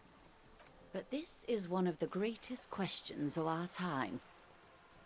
Maybe when they get the complete set together, it will jolt us out of our rut, bring us together, however naive it may sound. Fractured corona doesn't feel like it's gonna bring anyone together. You have misimagined it. I don't have the power to convey to you the effect and geometry of the images that depict our world from below low orbit. It's like the crowning of the world. It's insane. Very disco. You'd love it. Well, if you say it's disco, doesn't sound like any kind of disco I'd like to go to.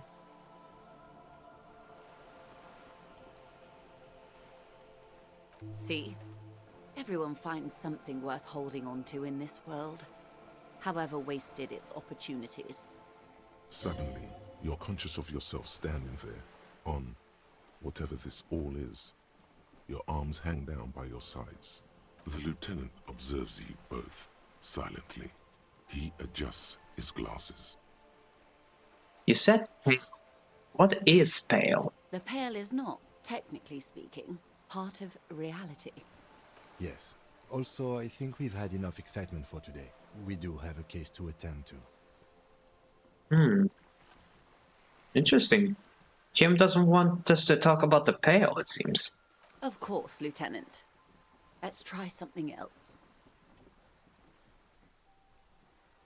I don't want to. I want to know what the Pale is. But I don't mean it's not part of reality.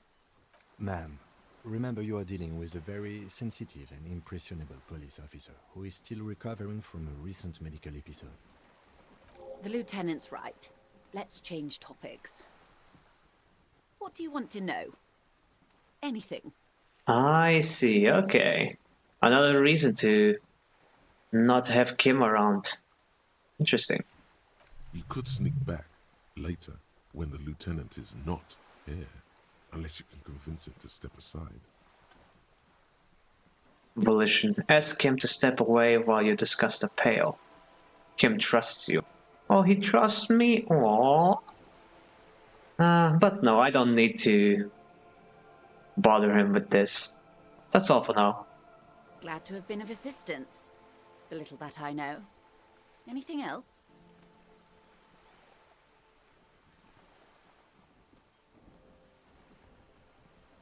Okay, thank you. That's all for now.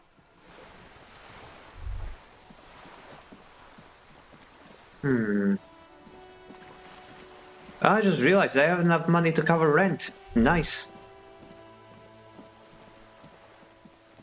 That is very good indeed.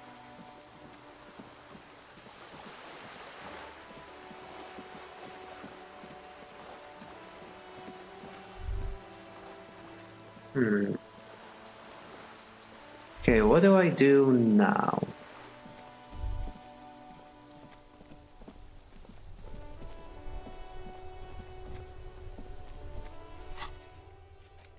That's a choice about the Pale without him.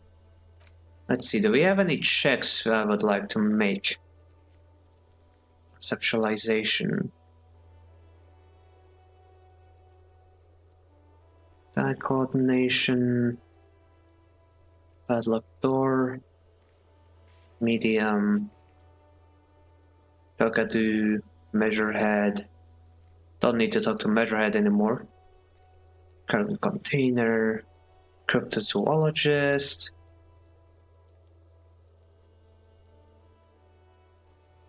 Let's try the sunglasses.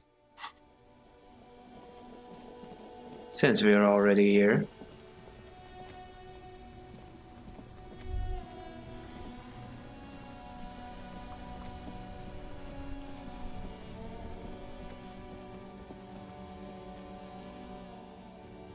Quick save. The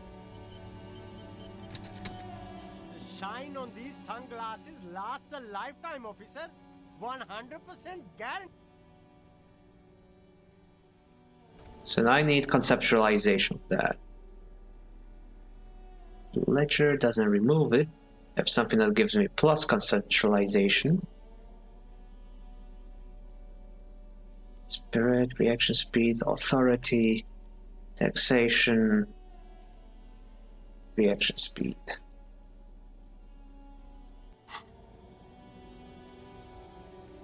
Shine on these sunglasses lasts a No, Ah. all you find is this lime-colored cellophane visor Produced by a bargain sportswear brand called Amphibian, apparently. There's a malformed green frog on its bent cap. Oh, that visor is perfect for you, officer. It'll definitely keep the sun out of your eyes while you're shooting criminals. Bang, bang! And all for a mere 6 real.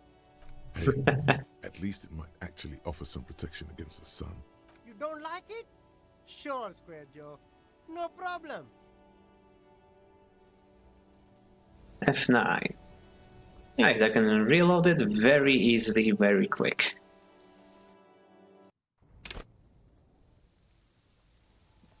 The shine on these sunglasses. There we go. Ah, I see a pair of water blue shades. The writing on the left temple says, Sub Insulindic Rendezvous. The frame appears to be hand-carved out of bone. Oh, very interesting choice, officer. Very high culture. For the first time, the street vendor's voice trails off as he watches you inspect the glasses, trying them on. This is how a sea monster sees the world. You've become a sea monster. Giant, hidden, and strangely tender at heart. All is blue. Alright, but these actually make your vision worse. It's like literally being underwater. Yes, but they also make your soul quiver like jello. So deep. Wow, officer! You look so cool! The street vendor has picked up the pace again as you observe the world through its deep sea tinted lenses. And they can be yours for a mere 3 real. My regular customers have passed them all up because they've got no taste. But you found them. Kim, what about these? The lieutenant tilts his head and steps back, eyes narrowed in a thorough examination. It's a case to him. You look like a musician. Like a blind musician. But you could do worse. Take them if you want. Perception, Inland Empire. Electrochemistry, logic, perception. Oh my gosh, it looks so silly. But it does give me perception. It's a straight up bonus. And it's 6 real. You know what? Fuck it. 40 and practical, officer. Good choice.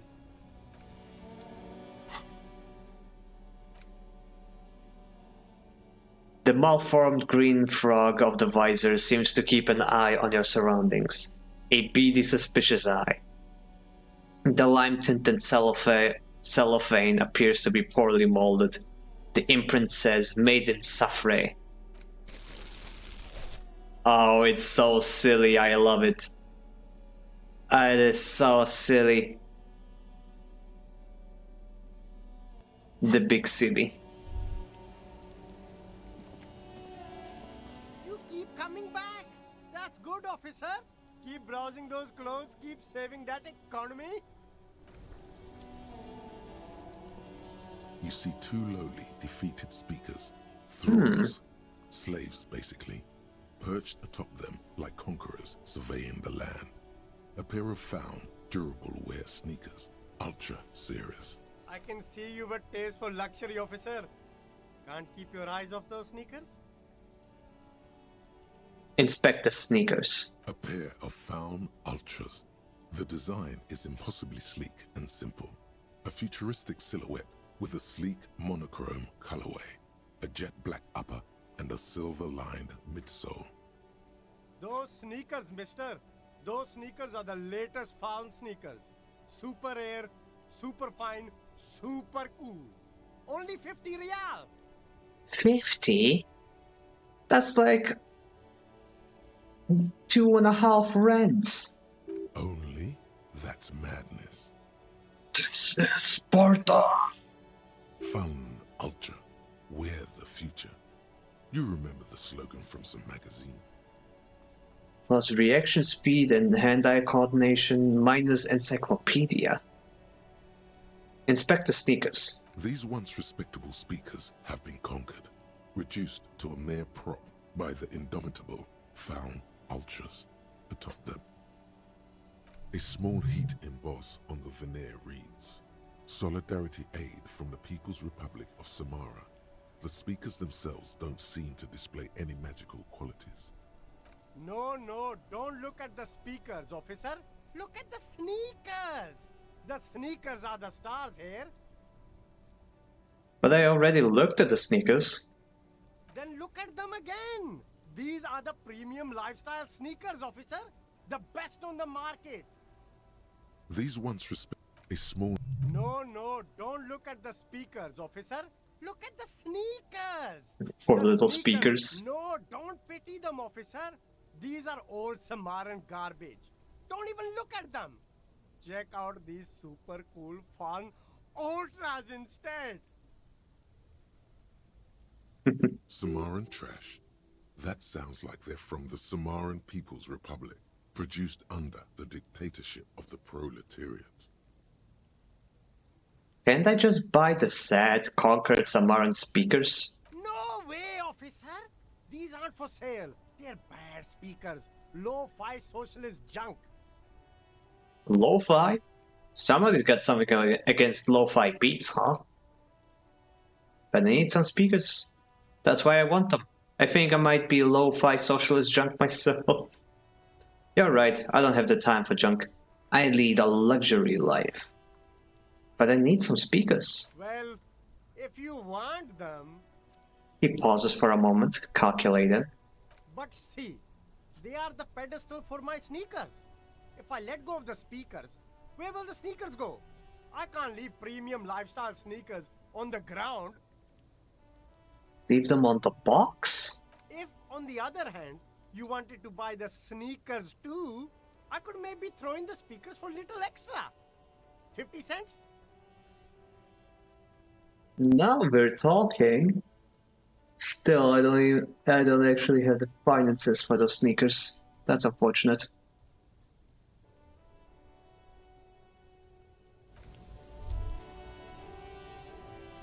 Okay, that's that.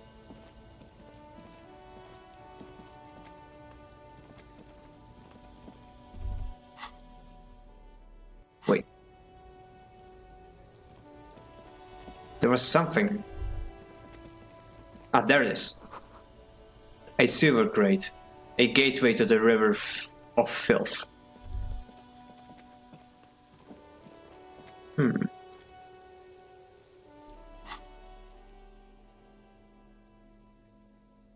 Okay, right, I wanted to put the plastic bag back into my hands. So that I can look out for more bottles. More bottles of water.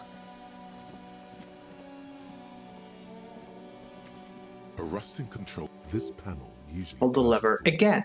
You pull the lever all the way up until the metal clicks against the contact pins. You hear a soft clunk. Then nothing happens. Push it harder! Or actually... A spring brings the... Wasn't there a sign? Let's quick save first. A rusting... This panel... You pull the lever. Nothing happens. Nothing happens. A cold gust of wind blowing in from the sea interrupts the silence of the situation. The lieutenant hums to himself while staring at your activities. Nothing happens. A spring brings the lever back to its original position. Wasn't there a sign? Oh well.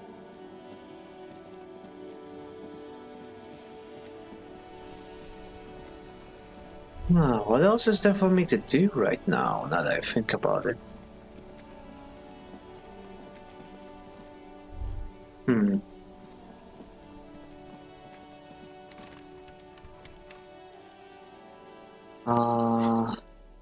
Okay, journal. S-grenade. All right, I got the photo. Let's get back to Renee.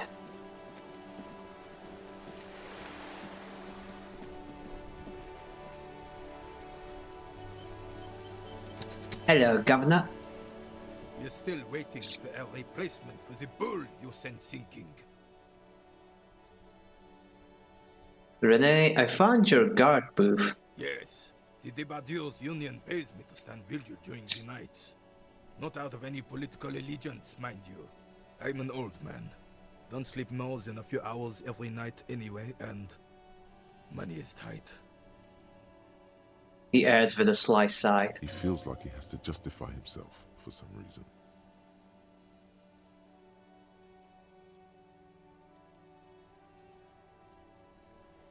You must have seen something on the night of the murder. Your booth looks over the night yard. Yes, it does. Unfortunately, I wasn't working that night. Been on a 2-week leave since last Monday. Hold on, why are you on leave? It's a private matter. Nothing to do with your investigation. He says with dignity. You see, officer, René is the kind of man would rather die than admit he needs medical assistance or, God forbid, sick it. A real man's man is just gonna ride it out. I'm fine, goddammit. Mind your own business. It's nothing. Just got to cut back on coffee. So who was working night shift that night? No one. The bus has been unmanned since last Monday. There's no other guard. It's just me. No one has been guarding the container yard since last Monday? Yes. It's not actually an issue. I mean... Look, officers.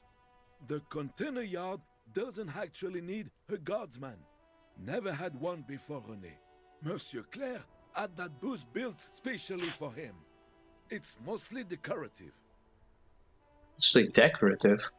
The possibility of someone being in there is enough to discourage any ill-minded individuals. He tries to argue. Oh hey Jewel, welcome back! Great to see you back. Hope you enjoyed dinner. What did you have? Evrard created this job for René because he knows the Royal Carabiniers' pension of honor and PTSD isn't something a man can live off. A decorated Kingsman collecting tear reflects bad on the whole neighborhood. His words.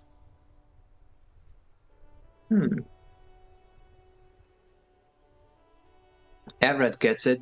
Big guys looking after the small and everyone working together. I love it. No, he's lying. Oh wow, you got back just in time for ads. Oh, that is unfortunate.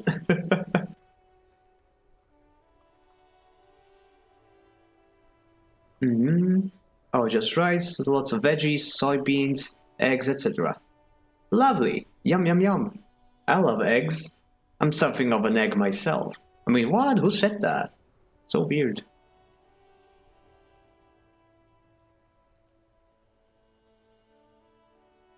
Okay, don't worry, I'll wait for a second.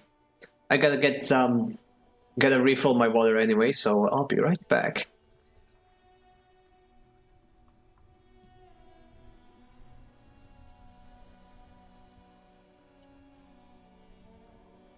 Oh, I'll be right back, just gonna refill my water. Just a minute.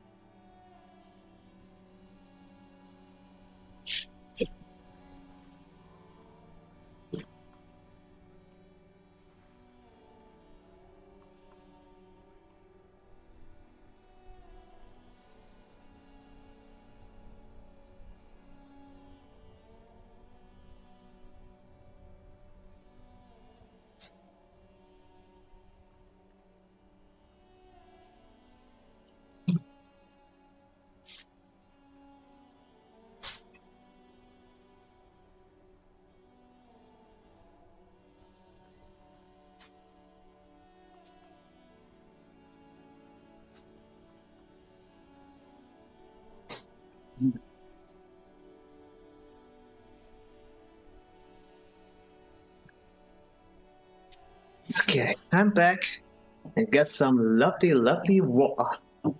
A bottle of water, as they say. I do my chores while I do it. Yeah, it's a nice way to multitask. Do chores while you listen to Lovely cat boys doing lovely cat boy stuff. Anyway, where were...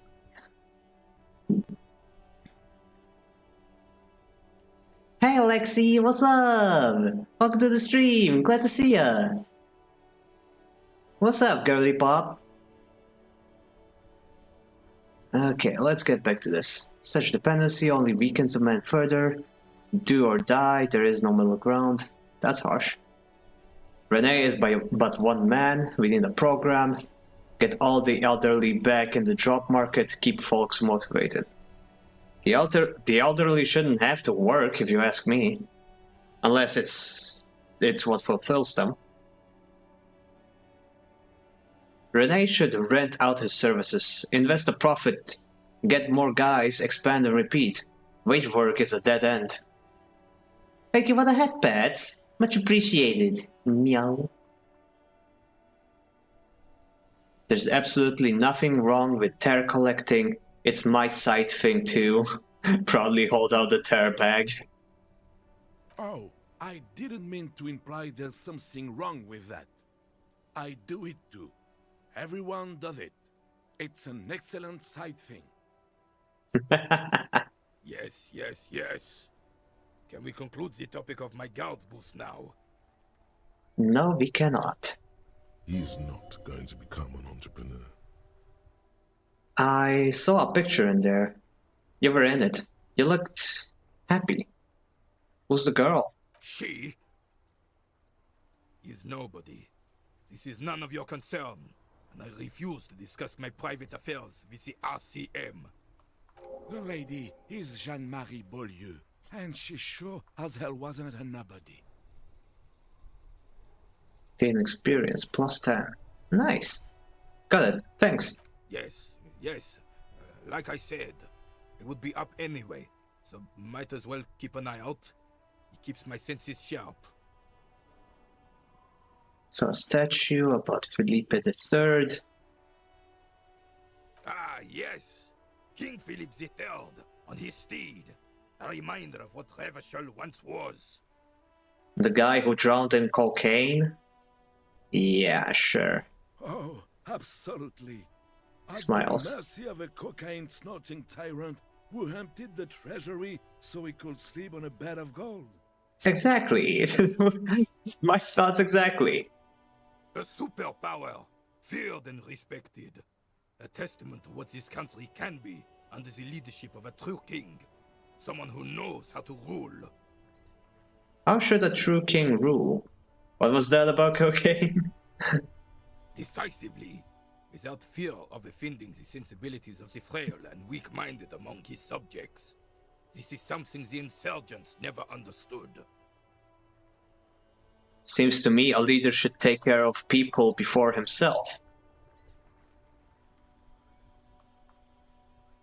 Powerful leaders, not afraid to do what must be done. That's what this country needs. I'm not sure how I feel about that. He should take care of the people first and foremost. A nation is only as strong as its leader. That's why it was such madness to try to... Don't get started on that again. What happened, happened. There is some weariness in his voice now. He's heard his rant many times before. The Carabiner doesn't reply, but his entire being communicates unbreakable resolve. What was that about cocaine? Oh, old Philip was a big fan of the purple nose candy the nobility loved so much. A cocaine connoisseur of sorts. His egocentricity is borderline legendary. Purple nose candy. You can't even take the responsibility for yourself. How could you fathom the responsibility weighing on the shoulders of a ruler? He asks, obviously annoyed. That's why the Philippian kings use cocaine. For clarity of vision. To aid in their work. Regnum cocainum. Revachol's finest years. He seems to grow taller, brimming with pride about the past.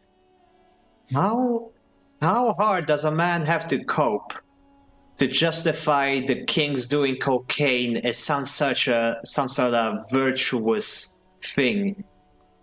Wow. Of course, clarity of vision. Awareness. Philippe III was even brought into this world with the help of cocaine. The court made him administer the dose to his mother when she was in labor. And it is well known that with the help of cocaine, only the purest, of course, he was able to connect with higher realms. Oh, Lord. Higher realms. Of course, it all makes sense. He's just making excuses for the king's habits, isn't he? What was that about higher realms? Sounds interesting. It's really not. Please, do spare us the cocaine fairy tales. Yes, indeed. We're not here to investigate the drug trade of centuries past. Let's talk about something else then. Right. Interesting. Thank you for your time.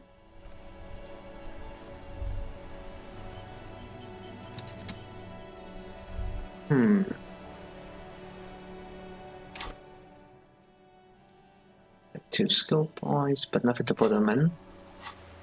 Let's see what else we can do. Smoke on the balcony. Heraldic bird. That's I'm gonna do that after Kim is gone.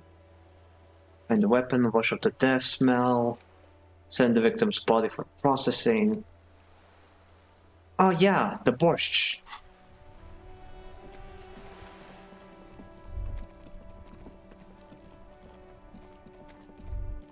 That's yellow. Why is it yellow?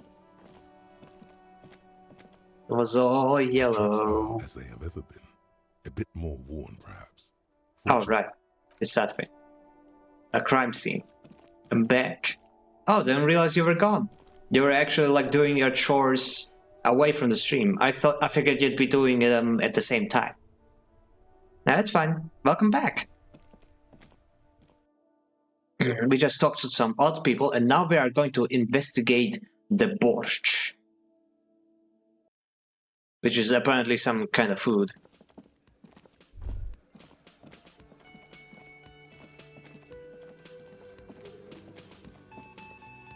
Hello. The man ponders his cooking utensils and I see. nod, acknowledging your presence. Leo said you're friends with Manana. Is that true? The mention of Manana gets his attention. He smiles and delivers a whole slew of unfamiliar words and lively gestures.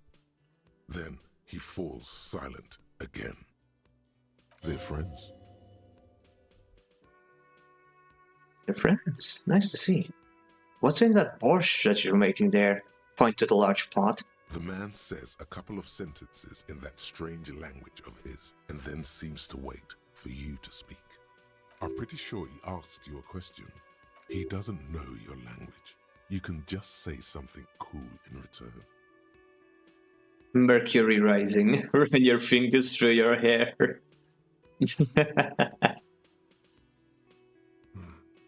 Borscht need more vodka? He picks up a bottle from the shelf.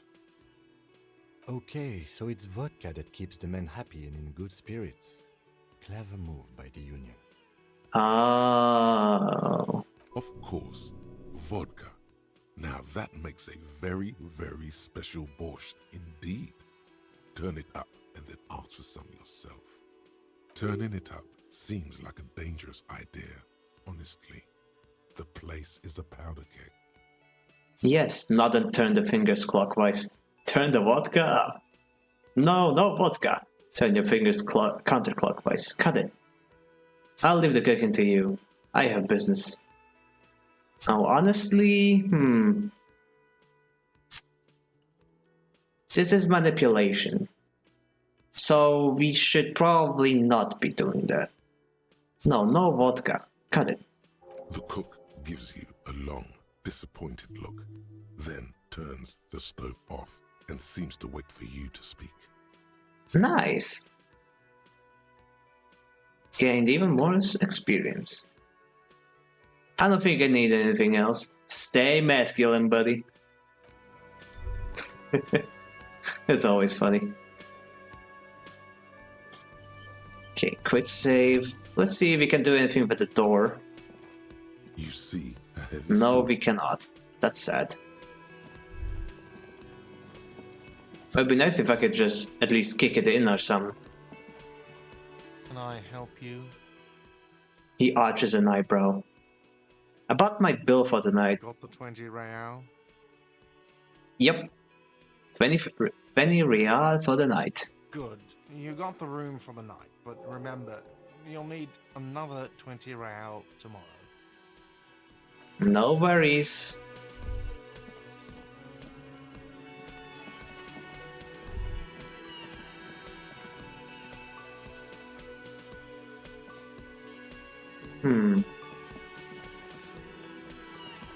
Okay, I suppose I could go talk to the union workers.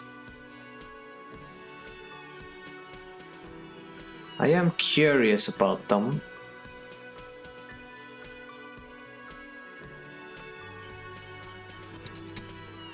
And I could talk to her as well. I've got nothing to say to you. Why are you wasting your time? She crosses her arms. Are you Lizzie, Elizabeth, Miss Beaufort? I suggest not wasting time on trivial pleasantries and focusing on why you are actually here. Titus Hardy. Seems like you're getting the bearing of things. It feels refreshing, even, not gonna lie. Oh, thank you. Honestly, I'm just figuring out how to stumble through this in a more graceful manner. Even though she has excellent control over herself, something moved behind her eyes, in the way she stands, in her face. Easy. Leo told me about you. He likes to talk a lot. You are not here to chat up the legal counsel.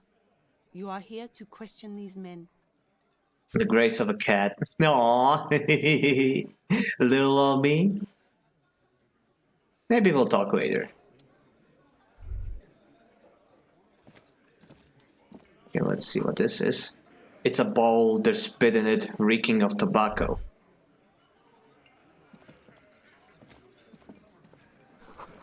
Photos of men in overalls, tooting guns and Union placards. You see hawthorn bushes outside. Behind the dockworkers, a ceiling-height window.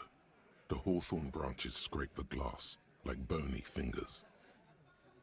I imagine the music stopped because I'm in this room here where the union workers are.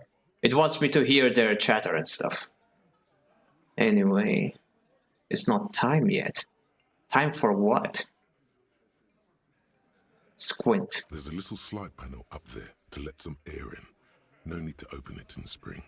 It's still too cold outside. 3%. This is crazy. Heroic. 15. Look out the window. I don't get what it's not time yet means. I guess it wants me to do this a few days later. Revert your gaze. Okay, time to talk to the big boss man. This is where you say your bid. A broad-shouldered man points at you with a beer can. Detective. The lieutenant acknowledges you with a sharp note. He's leaving it to you. Don't say anything yet. First, we need to talk about your attitude. We need to talk about the man hanged out back. Don't say anything yet. Hey, dipshit. You hard of hearing or something? The boss man's talking to you. Glenn. Do not let their squeals disturb your serenity. These are but simple peasants, sire. Thank you, drama. The chatter is too inane to reach your ears. Raise your chin and gaze into the distance like a prince. We need to talk about the hanged man out back. Nah, I like this. Let's throw him off their game. What, is he fucking kidding? This guy high or something? The little guy looks at his mates in disbelief. Shanky. Hey, asshole, up here. We're talking to you. We are looking for Titus Hardy. The lieutenant turns to the broad-shouldered man at the end of the table.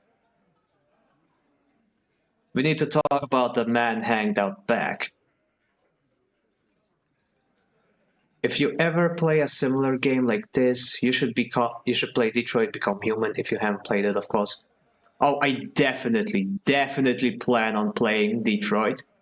It's just that I was hoping it would be free on the Epic Game Store free weekend, you know? Like, on Christmas they were giving away like a new game every day. And the leaks suggested that Detroit Become Human would be like one of the last games.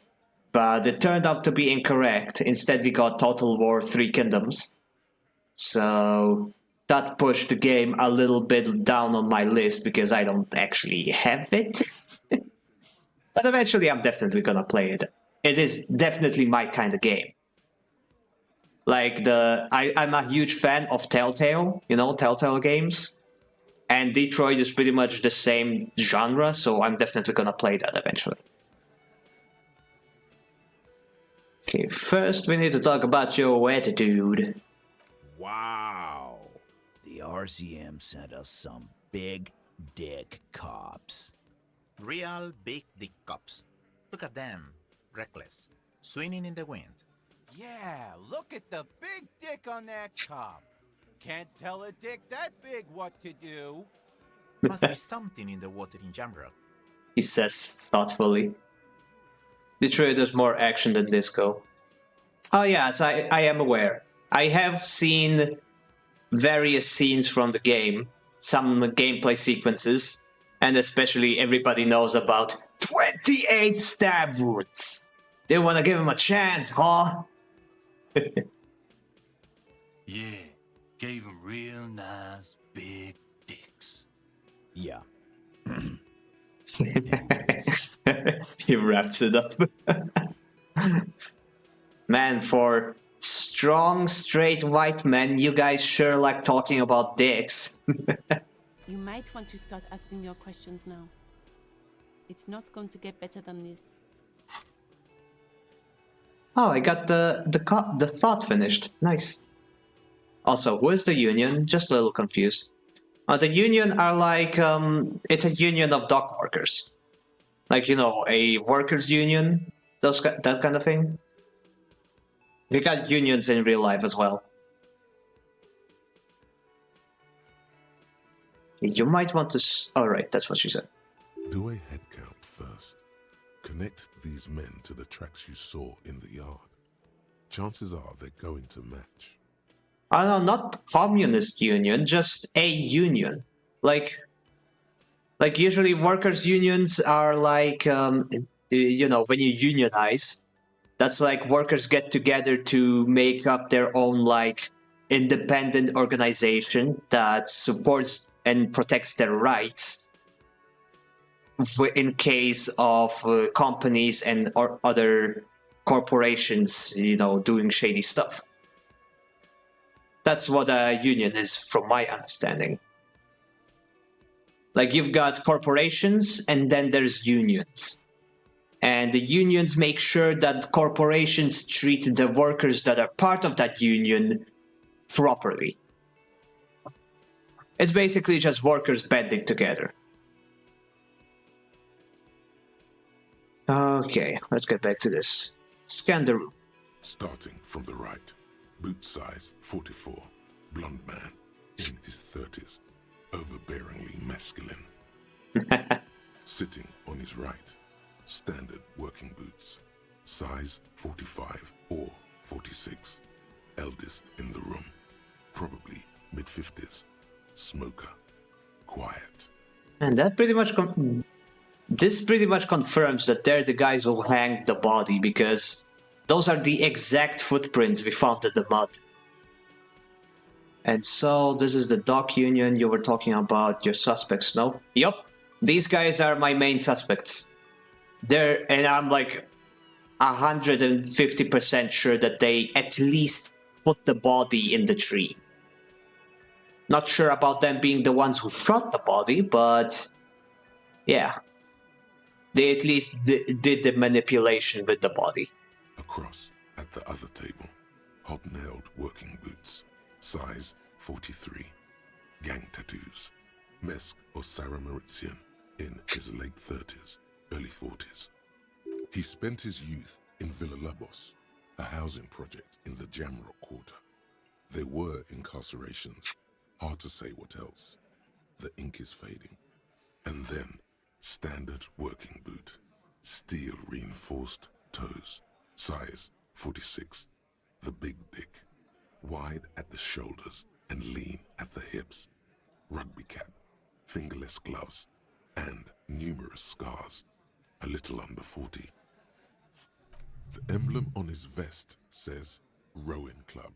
A little patch below it reads T. Hardy, Captain.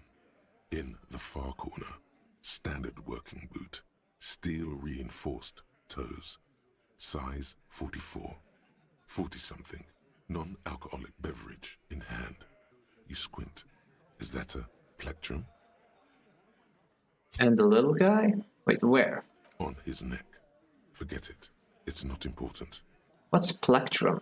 Let's call this one the musician. Okay, drama. Size 41, with the light step. Not a child, after all. An older man with a rat face, mean, watery eyes, and 2 front teeth missing. In the middle, heaving and wheezing. Big guy. Boot size 46, deep marks.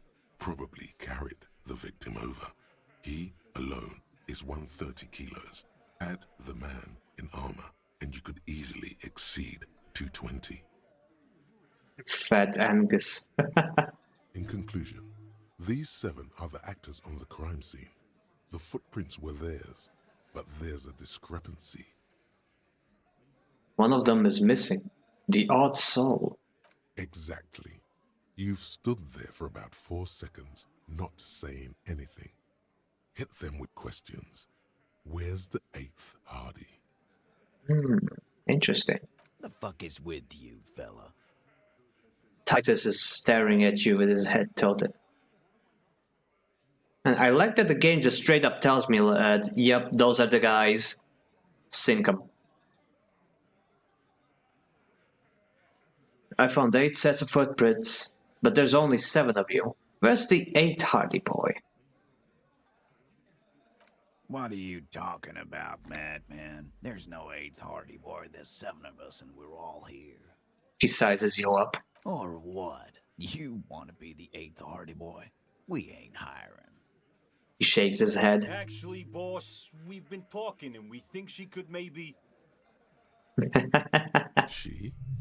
So there's an 8th Hardy, and it's a Hardy girl? Who might it be? Elizabeth? The gardener? Wait, she, they say. I doubt it's Elizabeth. She's a lawyer. She doesn't want to be a Hardy girl. But I remember that the person who stole our gun, well, bought our gun, was a she. Very interesting. Shut the fuck up, Glenn! I do the talking here. Now what the fuck do you want, cop? It has to be good, if he won't let you pursue it. Looks like the lieutenant thinks so, too. Maybe the pawn shop owner. Nah, the pawn shop owner is chill. Yeah, like, I don't think he's got anything to do with this. He seemed innocent.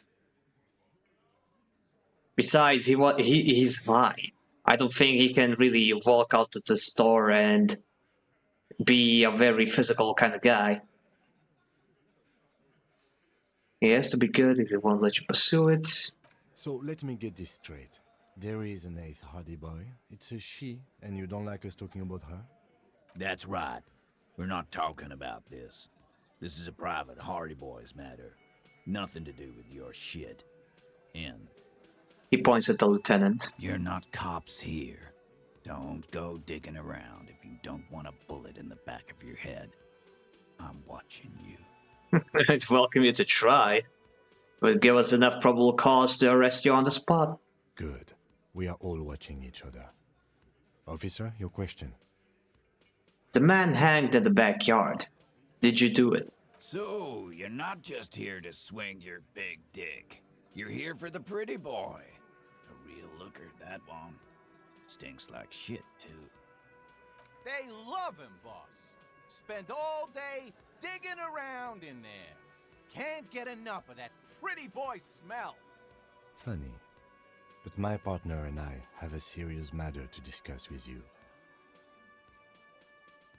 Why is there a container belt around the dead man's neck?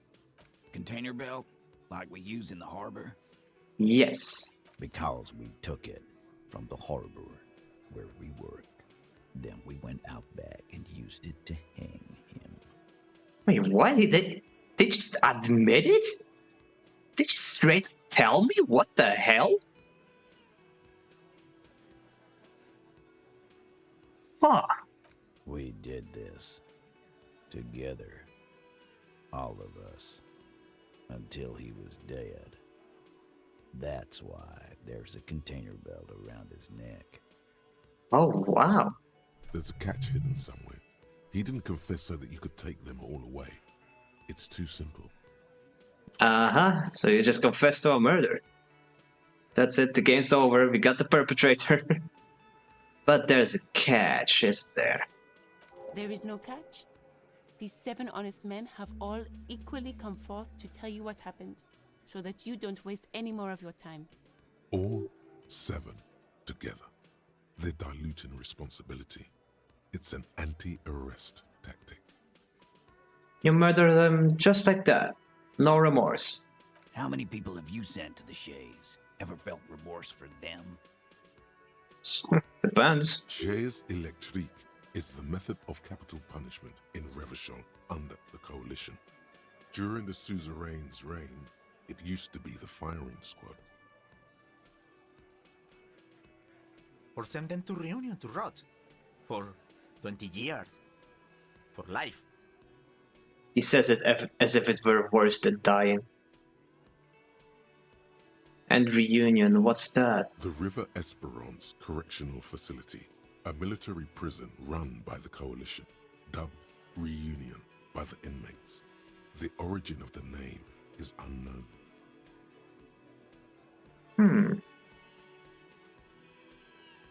Look, I'm just doing my job, that's all. What we do is different, we enforce the law. You just kill people like it's nothing. Honestly, I drink so much I can't even remember anyone I've sent behind bars. But you see, a lawman, is something people agree upon. And here in Martinez, we agreed that this man had to die. Who called the shots that night? Are you deaf? There will be no singling anyone out. You can't arrest a Hardy Boy without arresting all Hardy Boys. Do you think you could do that? Do you think you could arrest them all? A shadow of a smirk passes her lips, as she tilts her head. A trick question. Don't let her lead the conversation.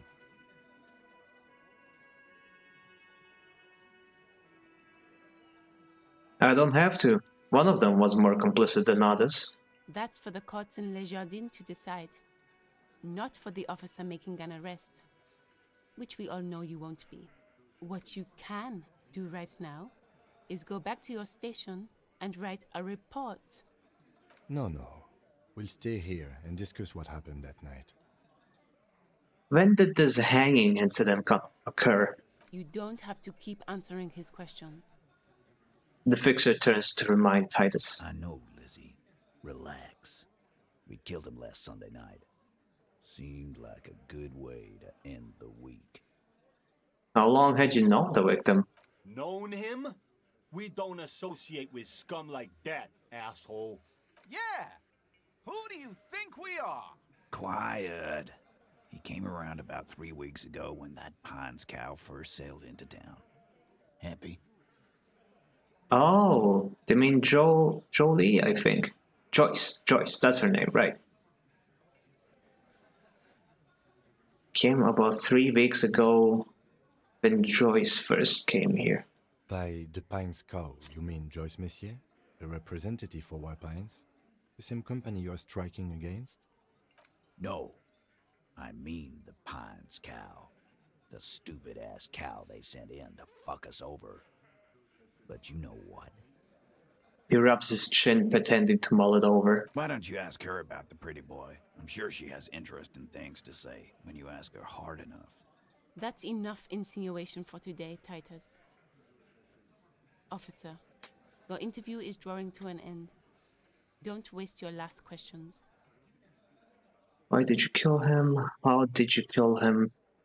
How does the bullet factor into this?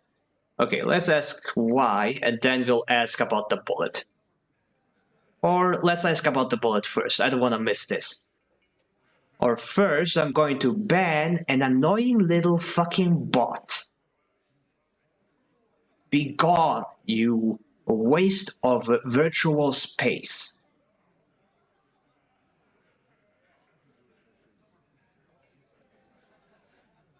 There we go.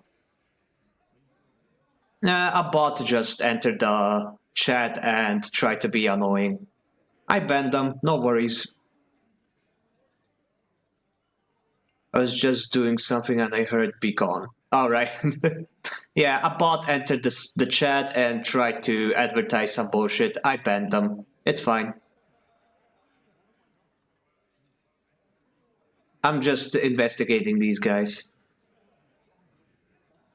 Okay, let's get back to this. How does the bullet in his head factor into this? Huh? A sip of beer makes the surprise go down easier. There was a bullet in the dead man's brain. Why was it there if you hanged him?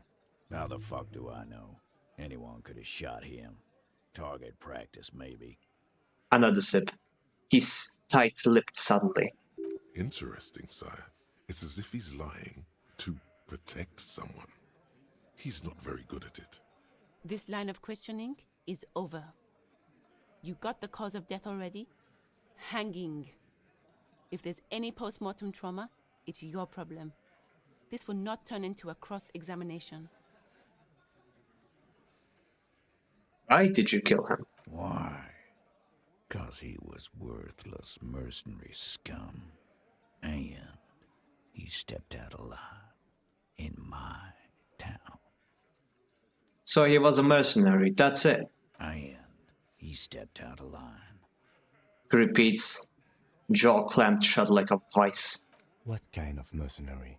The kind that shows up when you start a strike. The experienced kind, too. Had Kohoy and Semenine written all over him. Ex-Oranese Special Forces. Well, huh. A live grenade. Right here in our bar. This one has a special gripe with him coming here.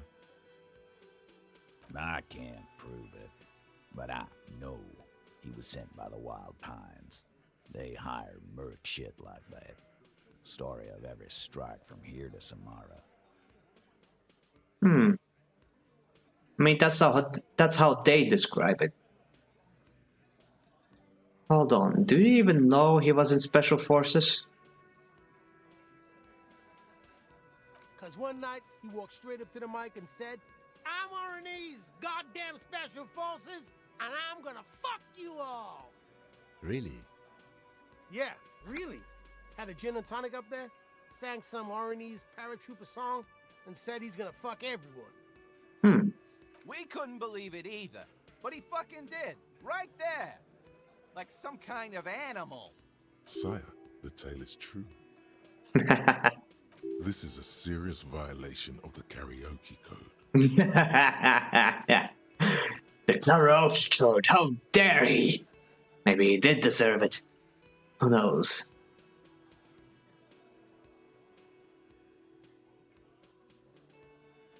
What? Why? No. What are you talking about? No. That's not what was implied here. He was insulting people.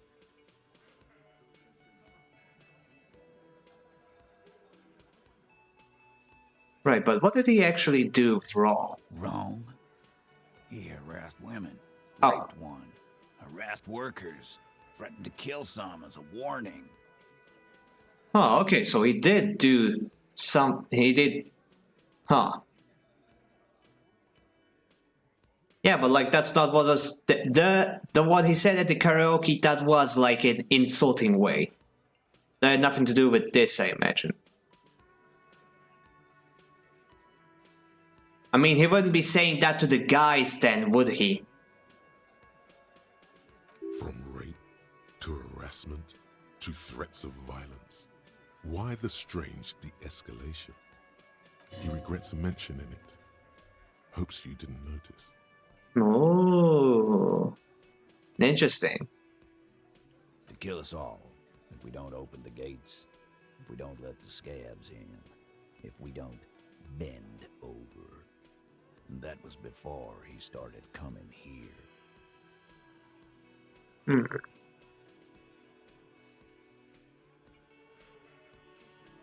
Yeah, he said it was his favorite joint now. Started coming here every night. Drinking, grabbing girls. Grab one of ours mid-karaoke, right there on the stage.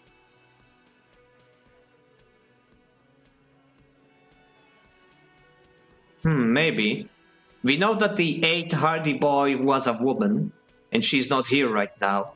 And she might be the one who shot him, which means all of them are covering for her. He grabbed someone? The lieutenant is trying to make sense of this flood of information. Yeah, this girl's on the mic. A beautiful girl, young. Gets into the second verse of Lover Lake. The fucker grabs her legs, starts screaming. Show me your cunt! Why don't you show me your cunt? Ew. Then, he gets knocked on the head with a wine bottle. Doesn't even fall down. He shakes his head in disbelief. Jeepers.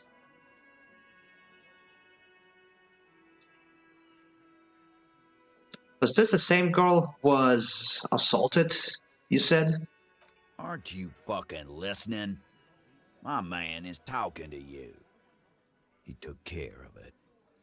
They got the girl out before anything else could happen. Yeah, me and Eugene got her out. Aren't you fucking listening? He repeats like a parrot. Jeez. There's something odd here. Seems like they don't want to talk about that rape Titus mentioned. Why not? This is a serious allegation. Make them talk about it. Right, but who did he do it to then? This is a very serious allegation. No, you're not getting the name. That's a Martinez matter, and I'm not discussing it with you clowns. There's nothing you can do for now. He's stonewalling you. Ah, volition failure. Damn it.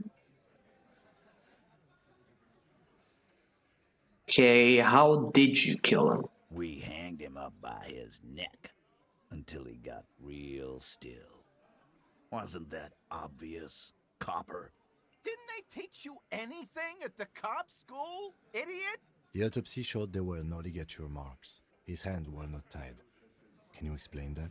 The lieutenant goes in for the leg sweep. Titus does not see it coming.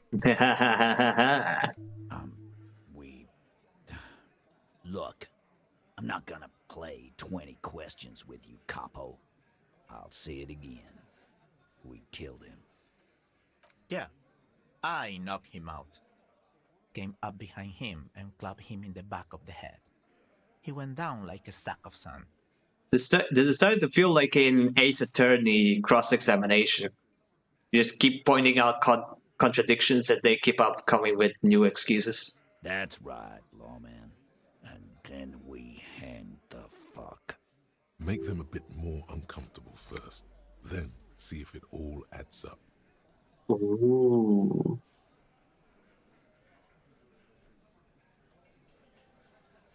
Mr. Tats, what did you use to knock him out? My fucking elbow, Copper. Samaran boxing style. Samurai boxing, or Sambo, is an eloquently violent set of one-on-one fighting moves originating from the Samaran Isola. Sambo style implies stealth, cleverness, and cool. He may be lying, but he's good at it. No twitching, no rushing, no uncalled for details. When did all this action take place? Right fucking here. Eugene already told you that the fuck had started coming to our bar. Yeah, man, weren't you listening? Confused about what? Okay, let's... Okay. Could it be her or someone else still? Who is her? Who do you mean? The person that he did it to? I mean, could be her. Okay, let's just do the red check. 92%. Surely we can do this. Titus Boom is solid as a shakalaka. rock, and so are a few others. But First, tell me who's solid. Elaine, who looks like he might be Titus's right-hand man, the least antsy of the bunch. Definitely not his first time being questioned by the police. This little rat-faced fellow is solid too. Always fidgety, yes, but no change there. Him neither. Mostly keeps to his tomato juice, or whatever he's got there. Then who's cracking under the pressure?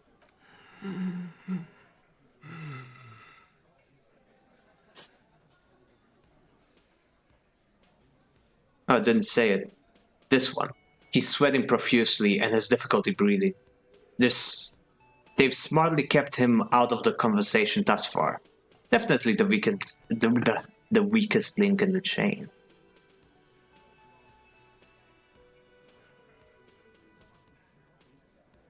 Hey, you! You got trouble breathing over there? No. He looks up, startled, his forehead shiny from sweat. A few cold locks are peeking out from under his warm woolen head. But what if it's her husband or relative, maybe? Well, these guys are still covering for them. So these guys are our ticket to finding out who it really was. Poor guy looks scared. Call him a poor guy. These guys are complicit in a murder. Of course he's having trouble breathing. Just look at how fucking fat he is. The man next to the big guy bursts out laughing. Fuck off, Shanky. Angus is a powerful guy. All muscle. Keep your eye on this powerful guy. Sooner or later, he's going to break like a piece of twig. There's some you're not telling me. And fuck you, too, copper. Picking on Angus like this. We're done with this schoolyard shit. And just so you know, he doesn't have trouble breathing. His all-muscle comment wasn't sarcastic. He's genuinely trying to look out for Angus. Ah, interesting. This one is a stone wall. You won't get more out of them about the night of the murder. Not yet. Right, I have other questions. Like what, copper? So, what are we going to do now? Nothing. Your investigation here is done. Leave Martinez, go back to your stations where you belong. I think we're going to stick around, thanks. Some things don't add up here, Titus. The lieutenant closes his notebook. I've done this job for long enough to know that people don't just confess to first-degree murder. Even if it is a group responsibility, we're going to look into this. Good luck with that. You've heard everything a rent-a-cop is gonna hear from us. Real law officials. You're lucky you didn't get a beating.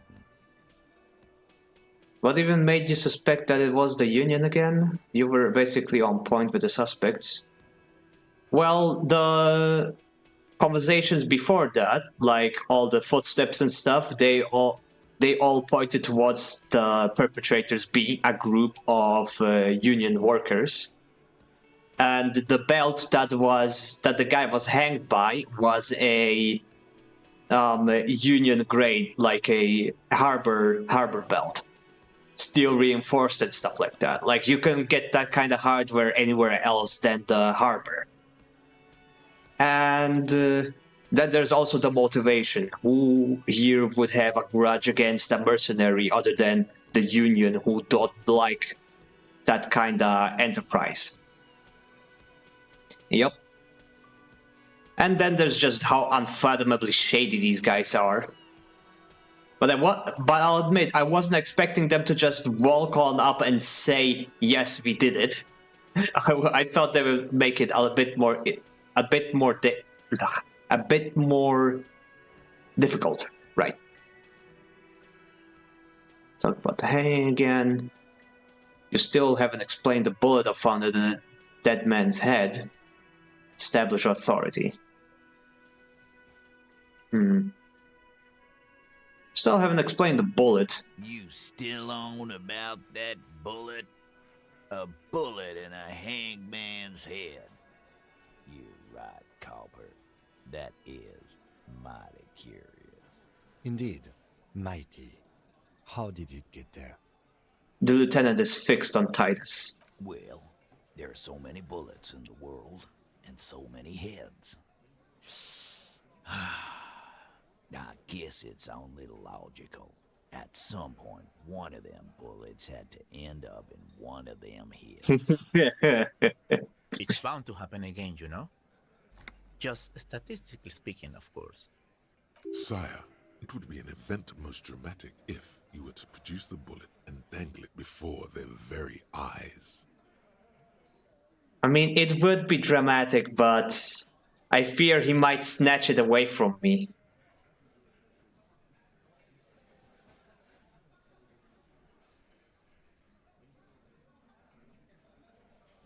I believe the hanging was a cover-up for the shooting. You know what I think?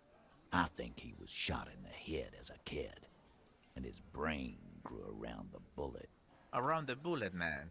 That's a good one. All the goofing around is to avoid lying. It's a technique. They're only pretending to enjoy this. Beneath the act, they don't like you knowing this. Did you guys shoot him? Shit! I probably did shoot him. I was drunk last night. You guys know me when I'm drunk. Yeah, Glenn likes to shoot his guns when he's drunk. Better hope he stays sober. No, he meant before he was hanged. Did you shoot him before you hanged him? Before? After? During? This is getting ridiculous. They told you what happened. Stop wasting your time. Elizabeth is acting like an opposing attorney. She's annoying.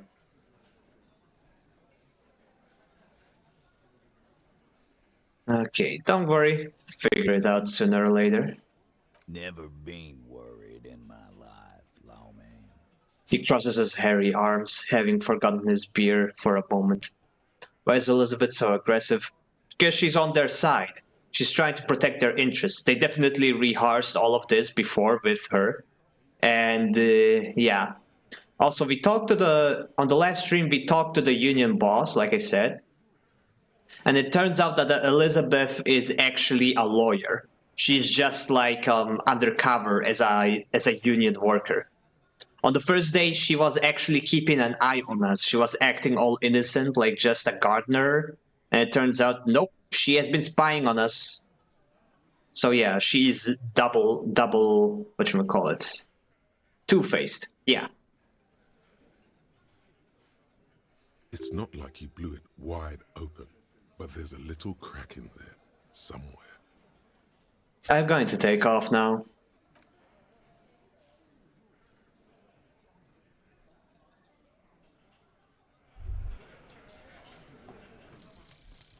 Ooh, I got a thought. They say the world isn't ready for a rock and roll cop. No one wants their state monopoly on violence to be mixed with celebrity worship. They claim to know it would be dangerous for detectives to rise to the ranks of demigods and have sexual encounters with barely legal cover girls. It would be insane, they say. To all this, you say, fuck off and die, in a cool voice. You people have no idea how good these cops are gonna get. They're gonna crack 20 cases a day. In the future, cops will be like astrophysicists, or prime ministers, or prophets. And you're the first one. Okay, this is a funny thought. Bonuses. -1 logic, price of self-delusion? Oh no, that sucks. Oh no. Learning cap raised. Ah man, this one's awful. What the hell? The bow collector. Oh, I got the bow collector as well, nice. Let's see. It's early in the morning. The world is dark blue. The sparks light her face, a delicate composition of triangles. The streets seem to grow longer, like in a dolly zoom.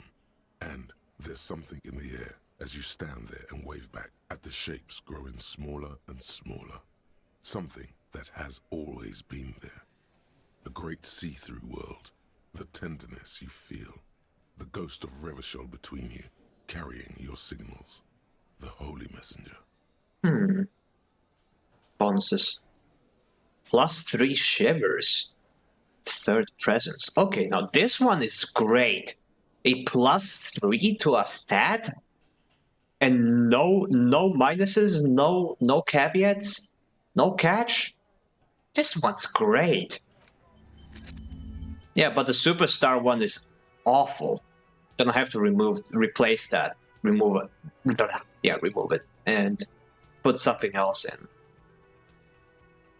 You do have 3 skill points. I could just forget it. That's the right one, right? Some kind of superstar, -1 logic. Yep. Let's forget it. And let's get something else. Magnesium-based life form. Swafair. Reaction speed. White morning. Okay, apricot chewing gum scented one. 5 hours minus reaction speed. I think I can make do with lowered reaction speed for now. Let's get this one. I wonder if things would end up violent if you were a brawler and well fought them. I imagine, well, I didn't get the option to fight them, but I imagine it would allow me to intimidate them and basically show them who's boss. Prove your authority to Titus Hardy. Okay, gonna do that later. For now, I gotta get some more incriminating evidence. Not to prove that they did it, but to prove that one of them is more guilty than the other. We cannot arrest all of them, we can only arrest some of them. The one who truly did it, the one who pulled the trigger.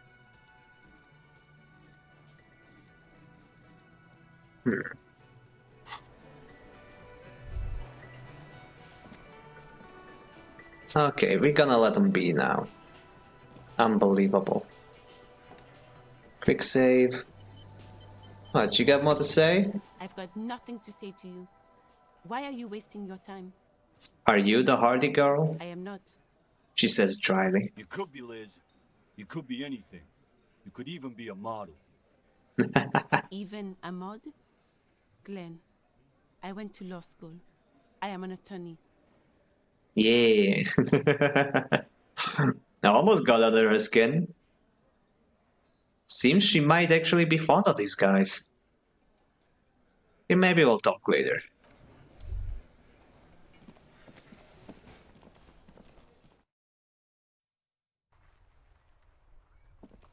Alright, so let's see what we can do.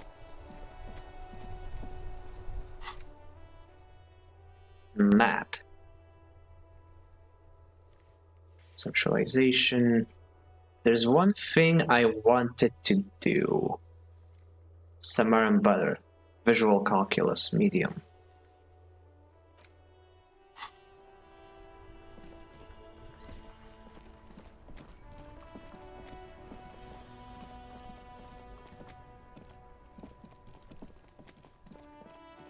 I think I explored everything. The only way to go now is on the other side of this bridge, but because of this thing, I cannot cross.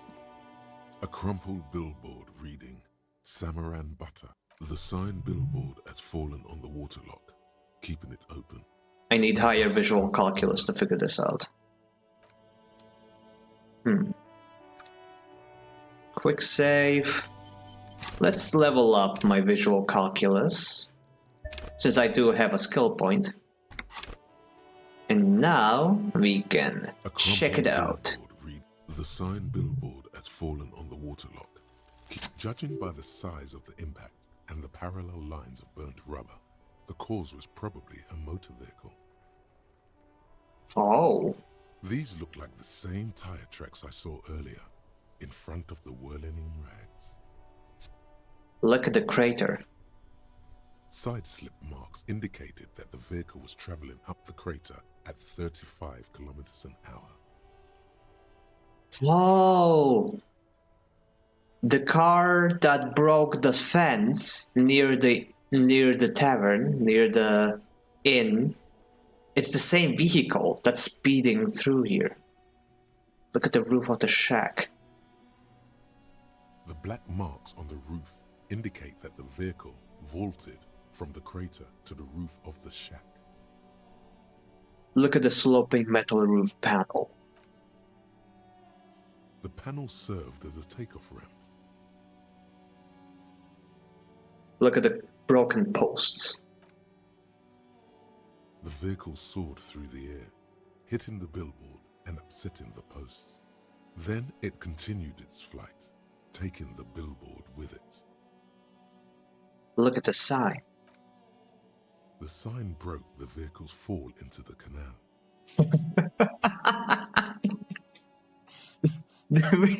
Holy crap.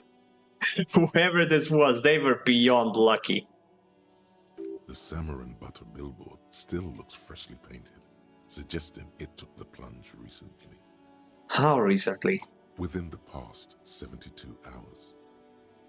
Huh. Interesting.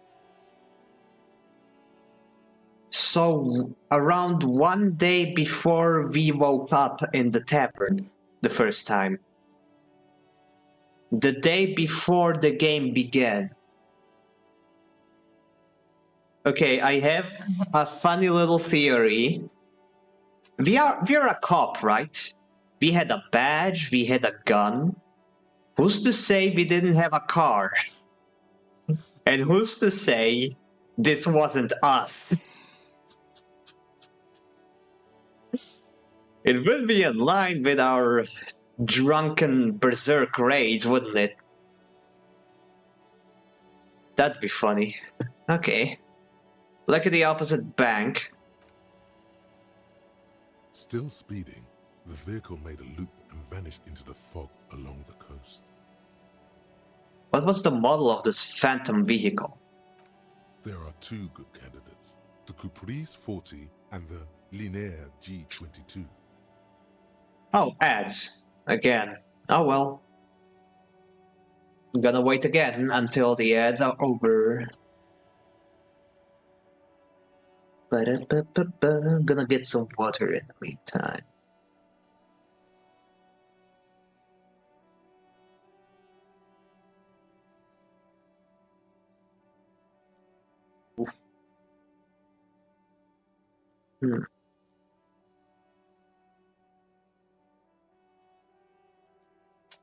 How do they have the insanity to keep on driving after that? I know the sign broke the fall somehow, but still.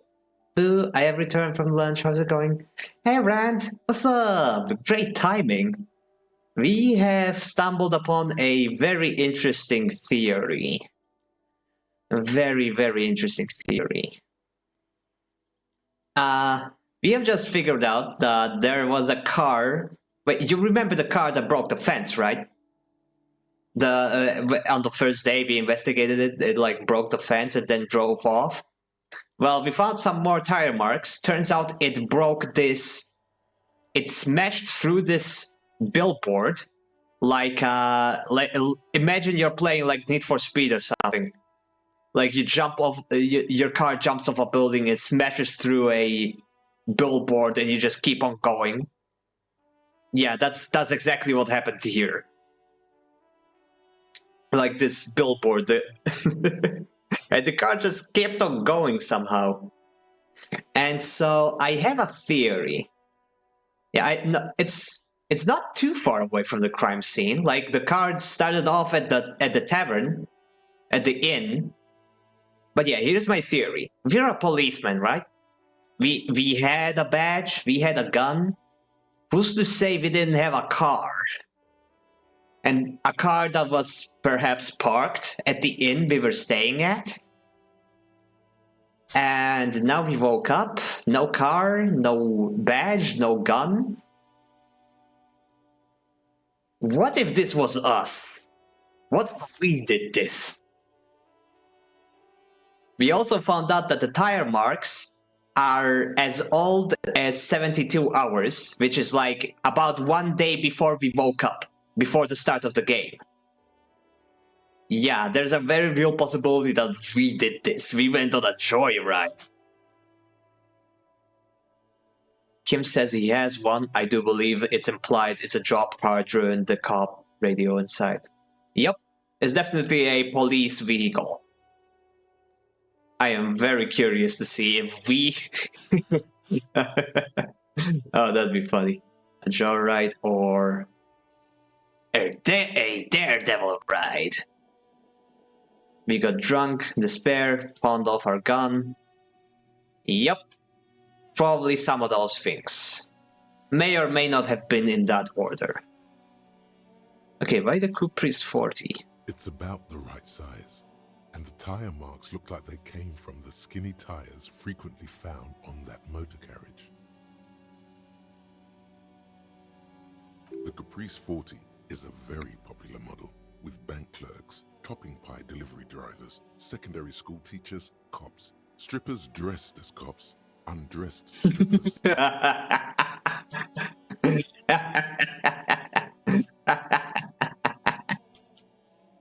Oh, thank you, Encyclopedia. Very insightful. As in, we were in a catastrophic state, it seems. Yeah, it does seem like that. Strippers dressed as cops. Yeah. Undressed strippers. That is funny. Okay, why the Linnea G22? Very sturdy but light motor carriage. More likely than most to survive that jump. What we used the car to try and end it, but we failed or chickened out and still totaled the car. I wouldn't be surprised if that's what happened. But then the main question, how did we get back? Perhaps the bridge wasn't closed yet. The Linnea opened. G22 is not a particularly popular model due to its peculiar proportions, which the manufacturer's design team probably thought about for too long. What now? You'd have to follow the tracks to be sure. Blink. The lieutenant looks on, waiting for you to wrap up your analysis. I can talk to him. Any theories about what happened here? He gazes down at the sign. Looks like someone was in a real hurry. Reckless traffic hooliganism. Some top-shelf shenanigans. I want to meet the driver and shake her hand. Her hand? Reckless traffic hooliganism. What kind of car do you think it was?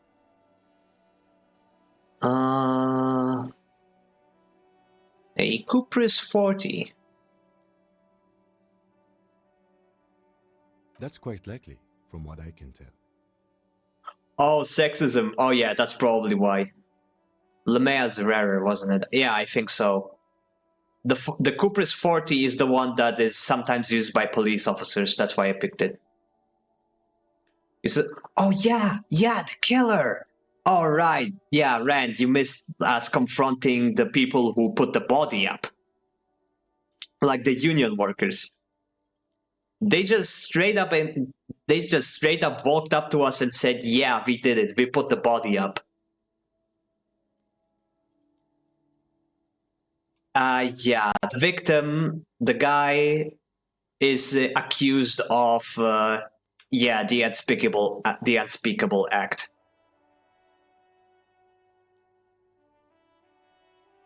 No, the union put the body up there. The union hanged him, but we found out that he was killed by a bullet shot, not by being hanged. So, now we figure that the Union is covering for the real killer, because they say they killed him by the hanging, but we know that is not true. They hanged a body that was already dead.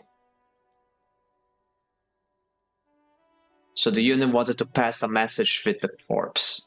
No, well, to be fair, it wasn't the Union, it was just Union workers. The Union is now covering for the workers, and the workers are covering for the real killer.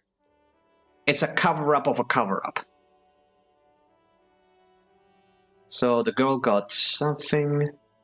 Look, again, we are not sure if that's what happened to her. We just know that there were 8 people, 8 workers who put the body up there, who hung the body, but only 7 of them came to us. And we know that the 8th person was a female. Also, the merc was special forces. Legitimate defense is a thing here, right? Which means if that's the case, it might not even be a murder. Well, yeah, there are chances that it might have been self-defense, but he was shot in the mouth. So, involuntary manslaughter maybe? At worst. At best, it really was self-defense, but the workers are still guilty of manipulating a corpse.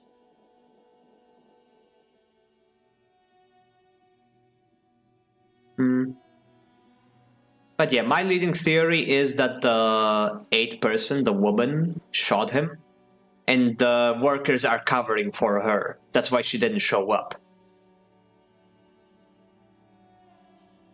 Basically, the game they're trying to pull right now is that we're just 2 cops, we cannot possibly arrest 7 big, tall, muscular dock worker guys. Especially if they have distributed the blame among 7 of them. If it's just 1 guy guilty of murder, well, that's an easy trial, but 7 of them is like diluted blame. It would be more difficult to convict them.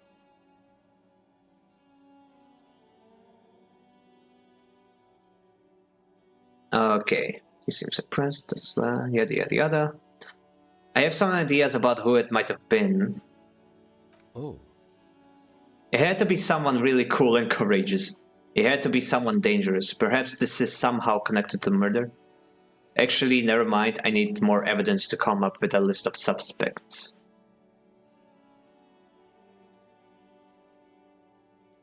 He was getting where his hands, at best, if not worse, really shouldn't have been. The victim took out her gun, panicked, shot, dead.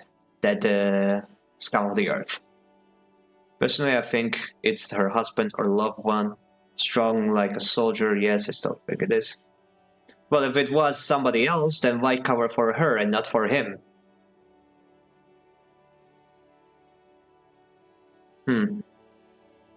But yeah, the guy, it seems like the guy was a real asshole and might have actually deserved it.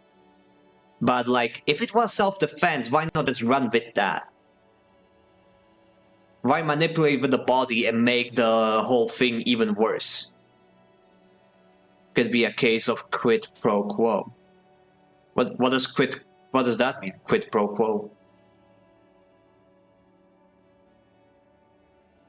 I suppose that narrows it down somewhat. Fortunately, we are not traffic cops. Should we get back to the murder? Jacob Irvin? No. We should bring this driver to justice, take the task. We should move on.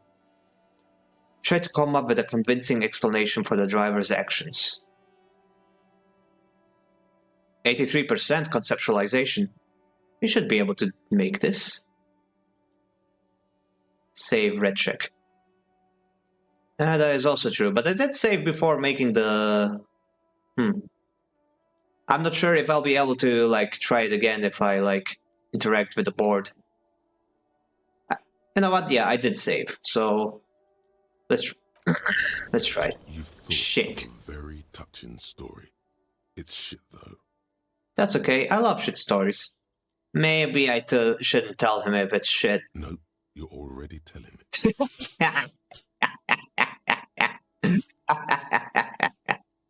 Oh, that's funny.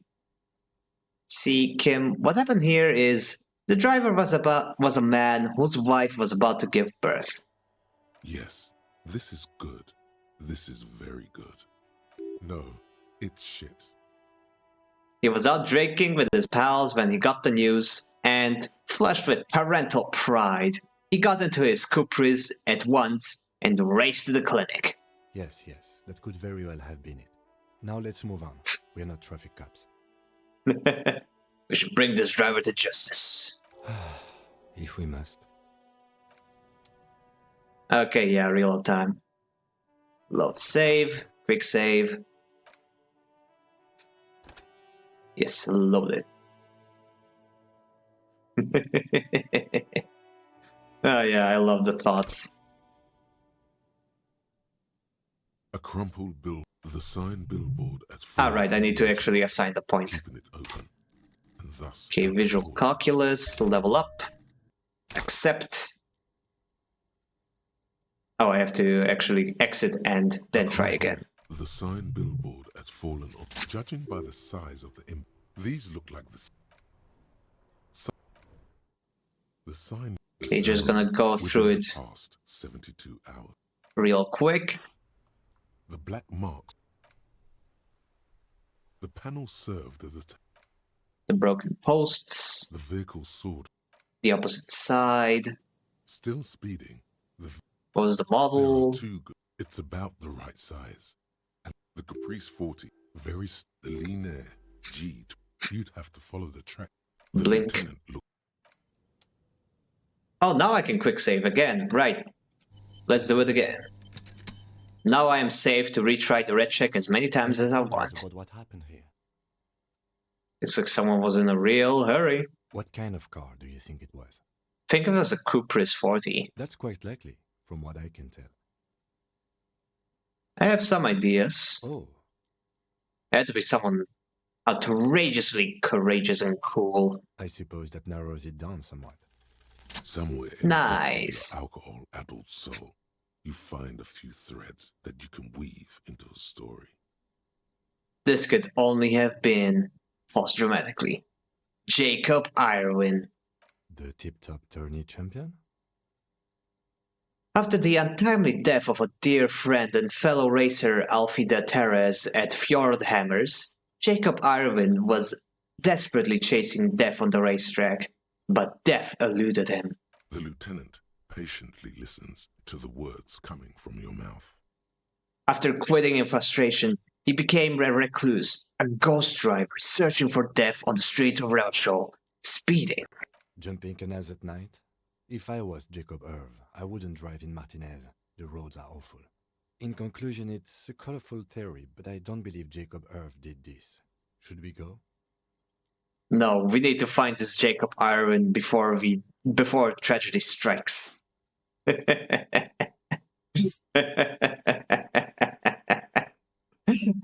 This is a success. This is a success, by the way. Oh, I love this game. It's the check. How are we getting this?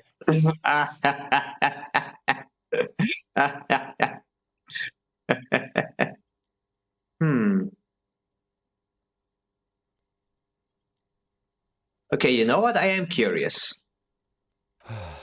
If we must. You passed the check, but at what cost? Okay, yeah, I am curious. If we, like, picked something else on the initial question of who it might have been, maybe the check would be different. Let's try again. Any theories about what happened here? Some top shelf shenanigans. I want to meet the driver and shake your hand. What kind of car do you think it was? I think it was a Cupris. That's quite likely, from what I can... Oh. Sound cool, and going into tragic races sounds hella connected. True. Okay, let's try someone dangerous. Could it be connected to the murder? The traffic hooliganism? I hope not. Fortunately, we are not traffic cops. Should we get back to the murder? Oh, it still says I have a +1 because I know Jacob Irvin. I have no idea where I know him from, but let's try again. You've thought of a very touching story. Nope. Okay, I guess it doesn't matter. Maybe it doesn't matter, but let's try again. I do want to pass this check because, like, I imagine there's a point to it. Maybe something further down the line. What happened here? What kind of car? That's quite likely, from what I can tell. What if in the first branch... Okay, what if I say I have no idea who could it have been? We're not traffic cops. Should we get back to the murder? Oh, I did pick someone was in a real hurry the first time. I did, and that's what gave me this... all this stuff. It doesn't seem to matter at all. Somewhere in the depths of your alcohol. The tip-top turn. The lieutenant. Jumping canals. In conclusion, it's a colorful... We need to find this guy. If we must. The proud father.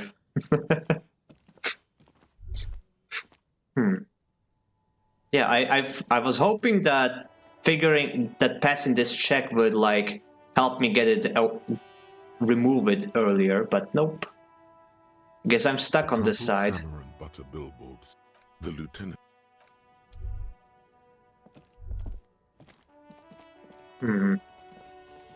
Okay, you know what? Let's go to the pawn shop again.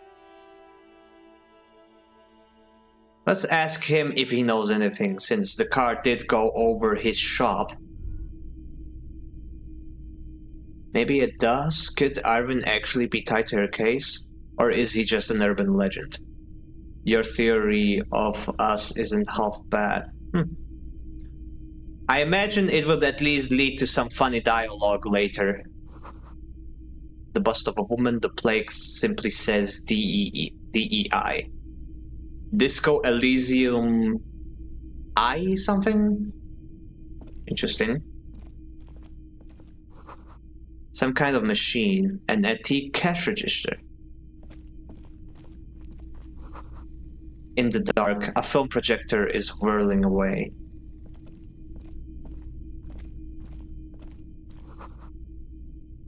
Just guessing. They, it could mean gods in Latin. Well, then it wouldn't be all initials, though. Like, all capitalized. Okay. Quick save. Wow. A very large red t-shirt with an impressive print stands out from the other garb. Oh, yeah? Oh, yeah. The print depicts a muscled man striding toward you.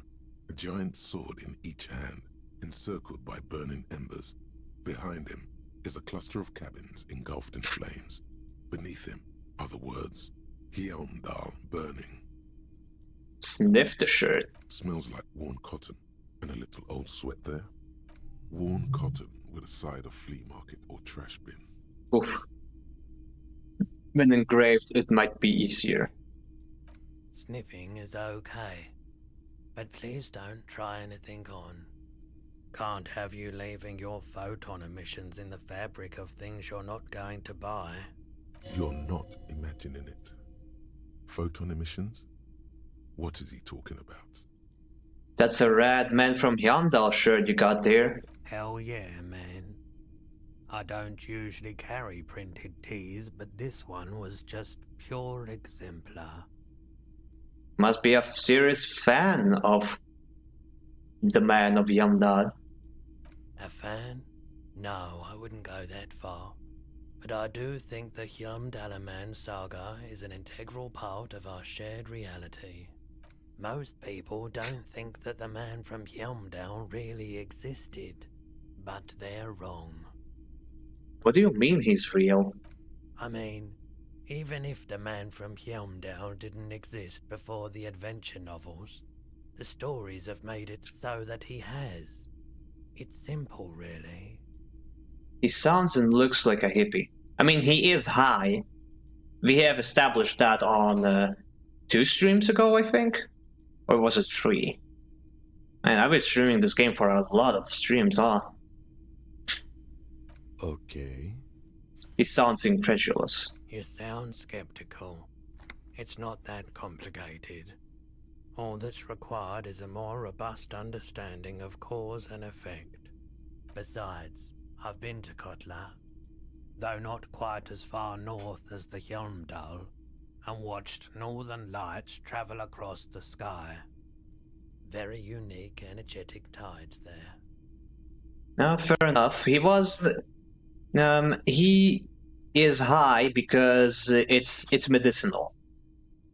Because he's got a radiation sickness or something, so he has to be high all the time. That means he pretty much doesn't need sleep. But it also explains why he's talking and acting weird.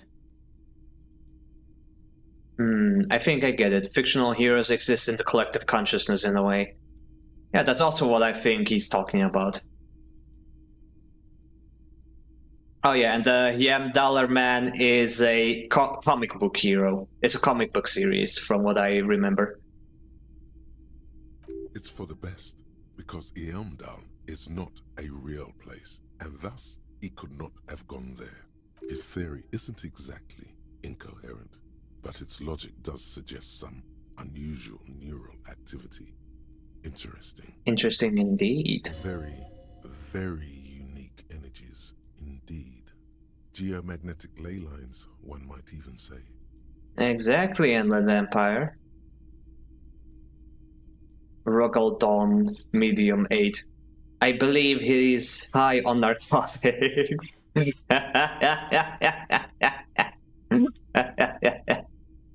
Oh man, I love the concept of the voices. You can make such funny memes with them. Oof, have you ever played like the Lego Marvel games before? It's pretty good. I don't play any of the Lego games, to be honest. Like, I'll just play the original stuff the Lego games are based on. Why play Lego Batman when you can just play Batman? Batman Arkham series. It's damn good. Just play Batman. Just play Marvel games. Just play the originals. Play Star Wars, not Lego Star Wars. Play Indiana Jones, not in Lego Indiana Jones. Lego Marvel is pretty good at comedic. You do realize that the Marvel MCU is also like so funny that people are complaining about it being funny? Like, that's their thing. Marvel is funny. They are the funny guys. Which is in contrast with DC, who are the serious guys. This shirt celebrates a false hero, our guardian of the masculine order. I doubt the real man from Helmdal was as poor a role model as the one in the popular literature. But yes, the books are very sexist, in a not entirely unenjoyable way. Alright. No, it's fine. I'm just expressing an opinion. I'm not judging you for being like, for liking something. It's okay to like Lego games. It's just the way I see it. Lego games are heavily designed for serious and parody games, as far as I understand. Still fair. Yes, I mean, they are for kids. It's Lego, literally. It's basically when your parents think that the Batman Arkham games are too adult-oriented for you, so they get you Lego Batman. Some games do not vibe with some players. Yeah, I mean, it's human nature, subjectivity and all that. Like, I'm not a fan of strategy games. Grand strategy games, at least. Small strategy games I can get behind. But that doesn't mean that strategy games are bad. It just means that I'm not the kind of person that would enjoy them. That is the core of subjectivity. How much you're selling this t-shirt for? 2 real. That's not much. That's dirt cheap. And you just give it to me for free then? But why? Because I'm a broke cop without a cent to my name. Perhaps I could repay you in some other way. I deal in goods, not services. Fair enough. Your physical instrument shivers -2 authority. Yep, sounds about right. You're not gonna take anybody wearing this seriously.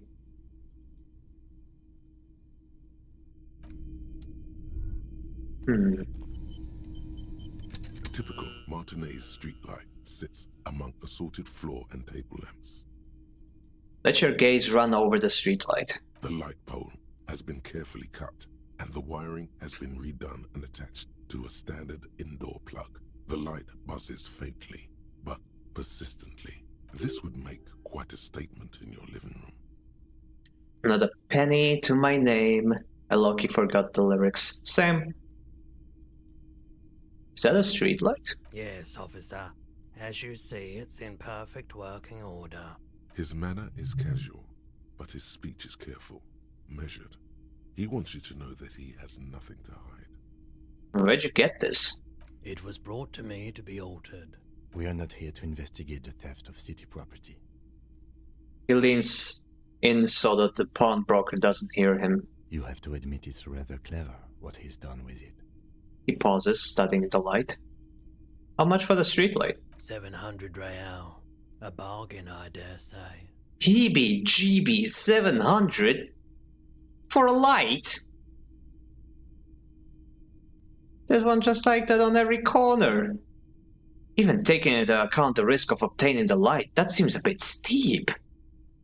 There's also the matter of rewiring, but the most important transformation is the light's placement among ordinary indoor fixtures, which has adjusted its morphological field. The light became suitable for use inside the home just a few days ago. Oh, it's his aura stuff, I see. 700, how about one? A discount would be nice. To be fair, I don't need a light. I don't need one at all. It's crazy that I can even buy it. Okay, what's up there? On the shelf look well loved and well traveled. Chipped, dented, they stare at you with the unblinking eyes of their tape reels. Stand on the tips of your toes to see more. One especially catches your eye. Deep gold and amber plastic with a big old handle on top. A classic boombox that says Stereo 8 approved. This is you. Golden orange. A sunset suite. Just make sure it works before you buy it.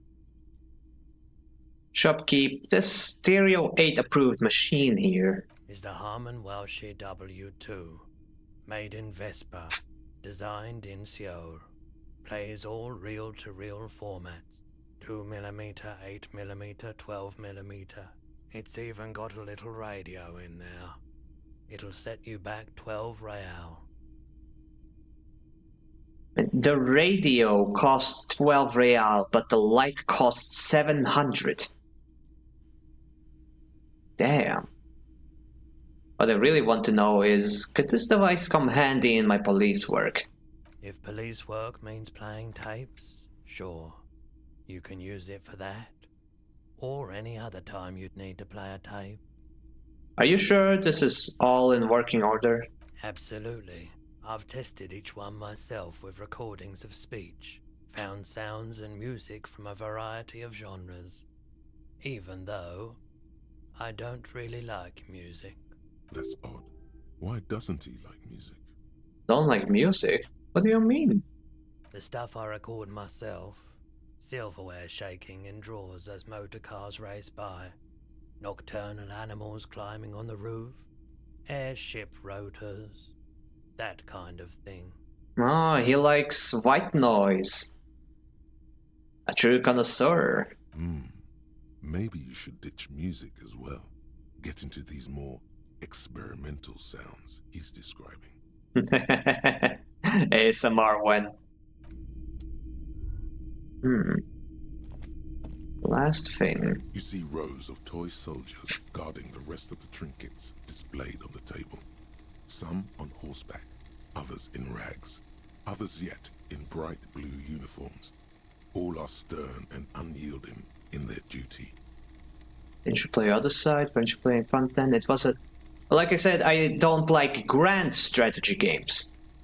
Stuff like Other Side or XCOM, I consider that small strategy. Well, maybe not small strategy. XCOM is its own genre. That's why we call them XCOM likes. But yeah, I very much enjoy XCOM likes still. They are like they are nearing the edge between normal strategy and grand strategy. But yeah. It's the whole investment part that I'm not really interested in. I don't want to spend hours doing research just to be able to beat one level. I want it to be about my skill. And, of course, I want it to be fun. That's why stuff like Total War, the Total War series, that never interested me. But I am interested in giving Three Kingdoms a try since it went free recently.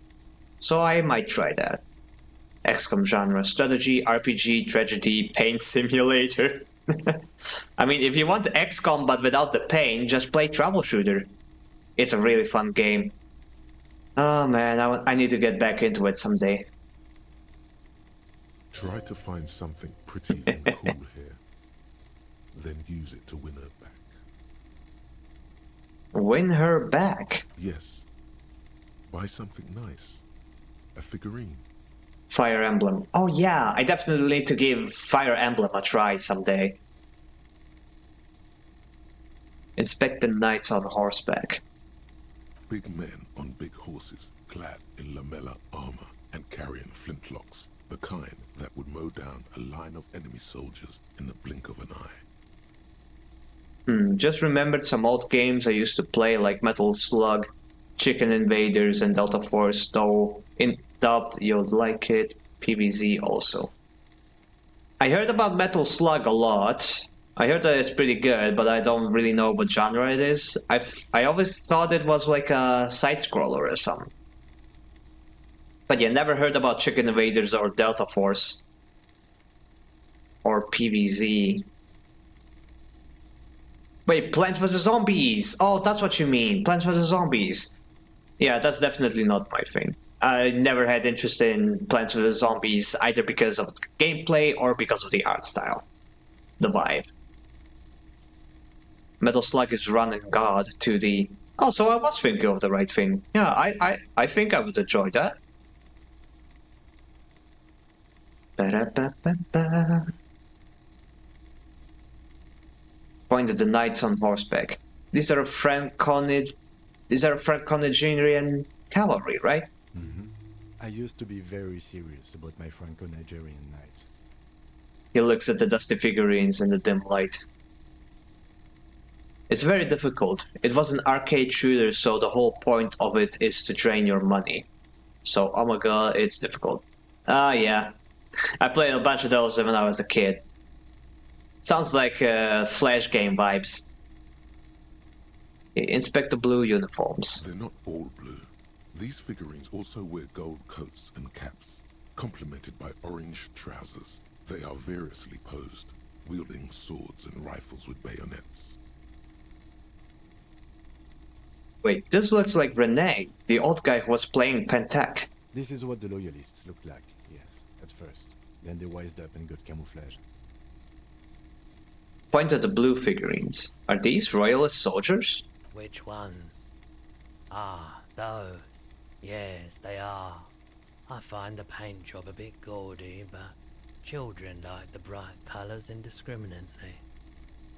Thought I never played it, though I never played it on an arcade, on my PC, but still had many retries. Anyways, back to the game. Yeah. Yeah, there's a lot of stuff you can emulate these days, and it's very good to see. Inspect the figurines and rags. This set of soldiers isn't meant to look impressive. A few have rifles, but most of them carry pistols. Some even shovels and tall sticks. Every day I'm shoveling. Point at the figurines and rags. Are these even soldiers? You're probably talking about the revolutionaries, yes? Yes, they are soldiers. Revolutionary soldiers. I think their poverty has been exaggerated for effect. When you place them next to the Royalists, it doesn't seem like they could possibly win. It's meant to give people hope. Even we can do it. The contrast is meant to be disheartening, as it ought to be. It's impossible to win against cohorts of capital, as my friend Garte, whose bitch it made me. I wish it was more nuanced. As it stands, I cannot comment. I don't like either set very much, to be honest. But there are many parents among my customers. Dig up a truly cool figurine in the box under the table. First, I'm gonna quick save. You see rows of toy soldiers guarding them. Why? Nice. A headless man riding a horse. A headless man wearing futuristic tracksuit trousers that say found. Oh my gosh, it's the headless, horseless horseman. What is this? Oh, that's the Headless Phone Rider. Oh. The Headless Phone Rider. It's an urban legend about a man who rides the streets of Revachol sporting a fawn tracksuit. As you see, he's missing his head. He points to the decapitated figurine. Even the king's mini gets guillotined. Aww. 50 cents. Bargain price. I'll throw in the tiny cap too. I think he's looking for it, or something. That part of the story has many interpretations. He lost his cap when he lost his head. Perhaps he's looking for the head. Purchase the... Oh, it's just 50 cents. I can't buy it. Well, you know what? I'm gonna keep it in mind for now. I still need to get enough money for tomorrow's rent, even if I pay today's rent. Hello, hello. Let me know if I can help you with anything. Well, it's the king in my headcanon. Okay, definitely not gonna ask him for drugs. Do you know anything about the traffic menace on the loose? Traffic? I'm sorry, officer, but I don't drive. But you didn't hear it when the traffic menace drove over your roof? Now that I think about it, I do remember hearing a thunderous noise the other night. Some kind of powerful electric vortex hitting the shop, and then moving on. That sure narrows down our list of suspects. Vortex? Sounds fascinating. Yeah, it was pretty wild. I didn't really know what to make of it, but I know it meant something.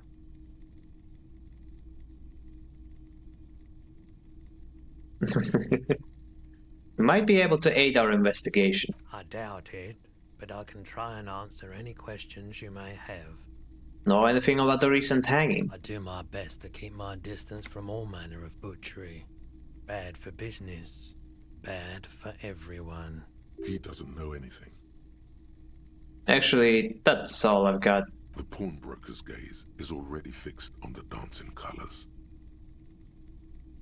POV, watching as my ex stares at me as I become a femboy and steal his man. Underscore carrot.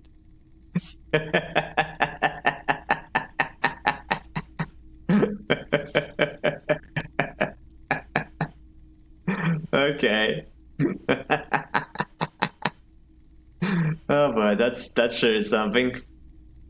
Not me though. Yeah, sure. I'll believe you. I want to ask about a missing gun. Again. Sure thing. Have people from Everett Clare's union come here to track the gun? Maybe. Shady looking guys came in here yesterday, looking like they'd just taken off their Wild Pines overalls. They asked if I have a police weapon to sell. I told them I already sold it. They went their way. It was a trip, but you know, all sorts of people come here, asking for all sorts of things. Maybe Claire really is tracking down your gun. Okay, that's...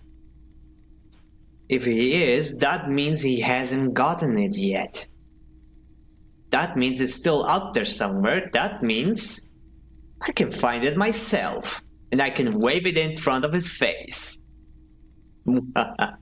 People as oleaginous as Everard seem like they're lying, even when they're really being truthful. Yeah, not gonna lie, Everett seems like the guy who can't even say good morning without lying twice. Thanks for the review. Let's talk about something else. Sure, man.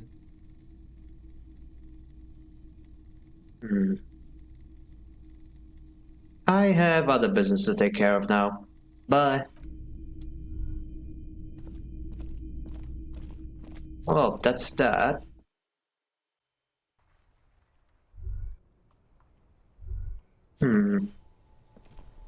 Okay, there's one thing I really want to check out, especially with people here actually to see it.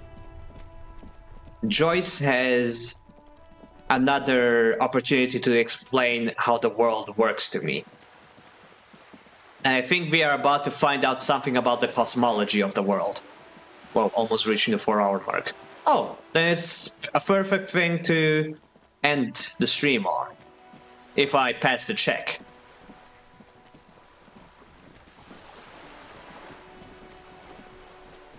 Okay, let's make a proper save.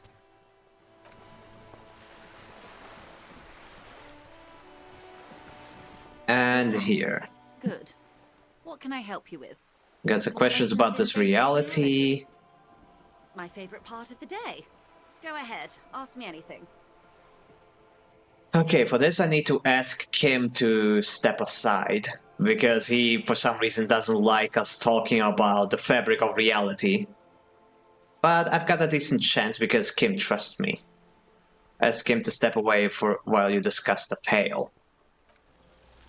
Is what you want Ah, to do. shit. But should you? He expressly stated you shouldn't hear about it. What if it renders you mad? Or catatonic?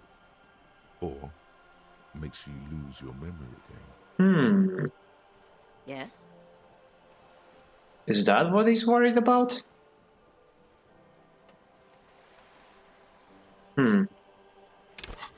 You know what? Maybe putting another point of volition is actually what I need, but I only have one skill point left. I think I better keep this skill point in my pocket for emergencies.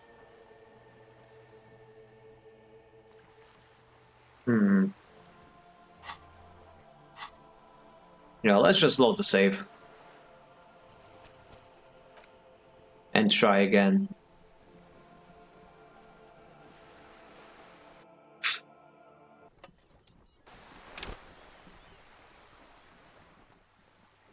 You're back. Good. More Reality. lessons in basic reality? My favorite part What's the of deal day. with her? Go ahead, ask me anything. I'm pretty sure you were here when we were talking to her for the first time. She's a World Pines representative. Basically like a overseas company that's also trying to do business here, but because of the union strike, they're not able. So they sent a spokesperson, her, to help us in our investigation with the murder and stuff. We got a reality check with her. Yes, I was here, but I was looking and busy. Oh, I see. She basically gave us a reality check, told us about the world history, about how things are and stuff, and basically helped us get our bearings, because she is quite knowledgeable. But earlier in today's stream, I talked to her again, and it seems that she knows something about the cosmology of the world and stuff. So, like, she said something about the world not being spherical. That we legit aren't on a globe, but something else. That they sent probes into space, and they have been sending probes into space for 30 years now, and that the images that they're getting back don't make sense. So I want to find out more about this, but Kim is basically telling us that this is a dangerous line of inquiry, and that with how confused we are, we probably shouldn't be digging into this. But it is very interesting, so I want to convince him to let me to let me ask about this. Is what you want to do. Oh, come on, again. He expressly... Oh well, loaded up again.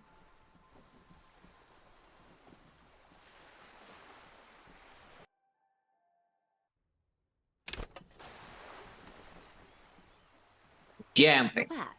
I love gambling. What can I help you Aw, with? dang it. More lessons Aw, in dang basic it. reality? My favorite part of the day. Good idea. There we go. He won't make a scene. Kim, can I talk to the man alone for a second? Fine. He steps away with his notes. Oh wow, that was easy. See? What can he do? You're a grown man. Now, what is the Pale? Are you sure you're sure? Your colleague seemed adamant. Yes, what is the Pale? Okay. The Pale is the most dominant geological feature of the world, Detective. The separative tissue between the islas. It is the inter-islary mass. Wait, then what is an Isola? Isla is a Messinian word for a continent of matter, enveloped on all sides by the Pale. Also, isolation, or landmass. We used to believe there was only one. In the last 4 centuries, we have discovered 7. Huh. Okay, so an Isola is basically like a continent, and the Pale is what separates continents. But what is the Pale? Is it like a sea? Is that just their word for sea? Muindi, Seol, Samara, Ilmara, Grad, Katla, and this, Insulinde. And Insulinde is... An oceanic isla. It comprises mostly of water. Muindi is the largest, Katla the coldest, Insulinde the bluest. What can I say? Each is perishing and dear. Okay, but what is the Pale like? Achromatic, odorless, featureless. The Pale is the enemy of matter and life. It is not like any other, or anything in the world. It is the transition state of being into nothingness. The negation of being. The negation of... That's right. The negation of being. She tightens the hood around her neck. It's cold outside. Is it here? No, Detective. We're safe. It begins there, 6,000 kilometers to the north, and even more to the south, east, and west. You are in the middle of the Isla. Oh, okay. As your gaze instinctively turns north, a small black pit opens up in your stomach. 6,000 kilometers from the end of the world. Yes. That is enough. Many cities are built much closer. And point to the north there. An uproar of matter, darling. Rising into the Pale. Rolling. Evaporating even. A great vision. The area of transition between the world and the Pale is called Porch Collapse.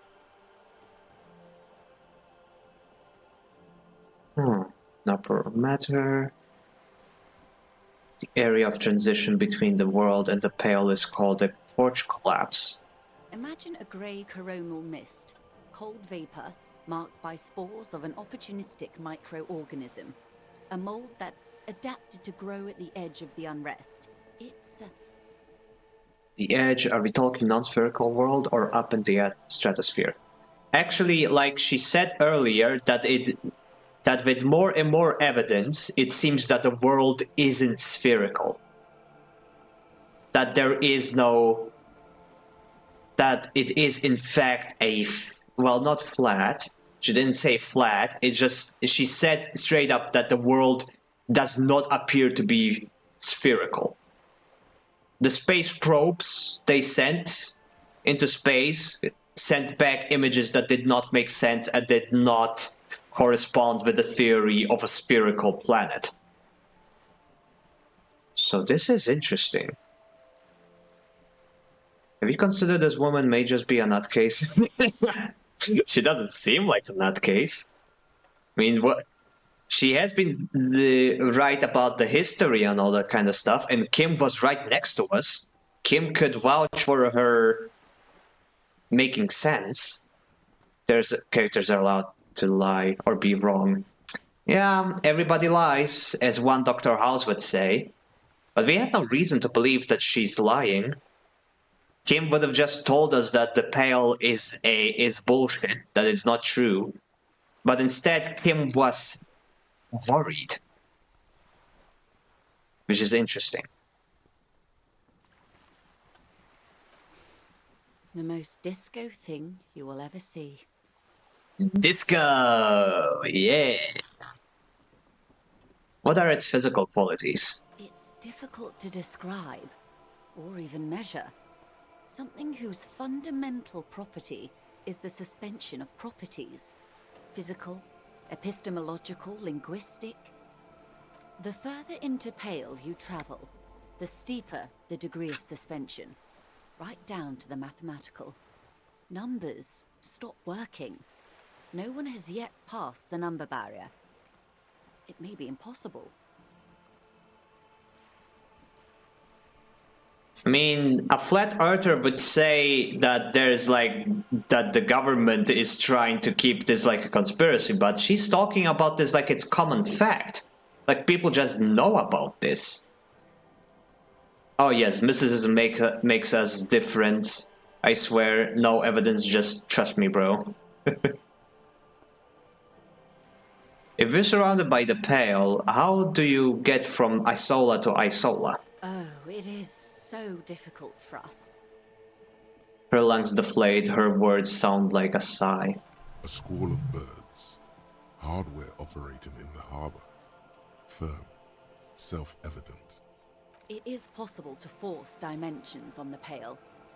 In modern times, we can even compress its latitude, bouncing radio waves from one end to the other, shortening the path. But it is still hard for humans to navigate the Pale without getting lost, or having our minds damaged. Pale can damage the mind. Extensively. How so? Some say the damage stems from extreme sensory deprivation. Others argue that Pale somehow consists of past information that's degrading, that it's rarefied past, not rarefied matter. They call it the blend over of the self.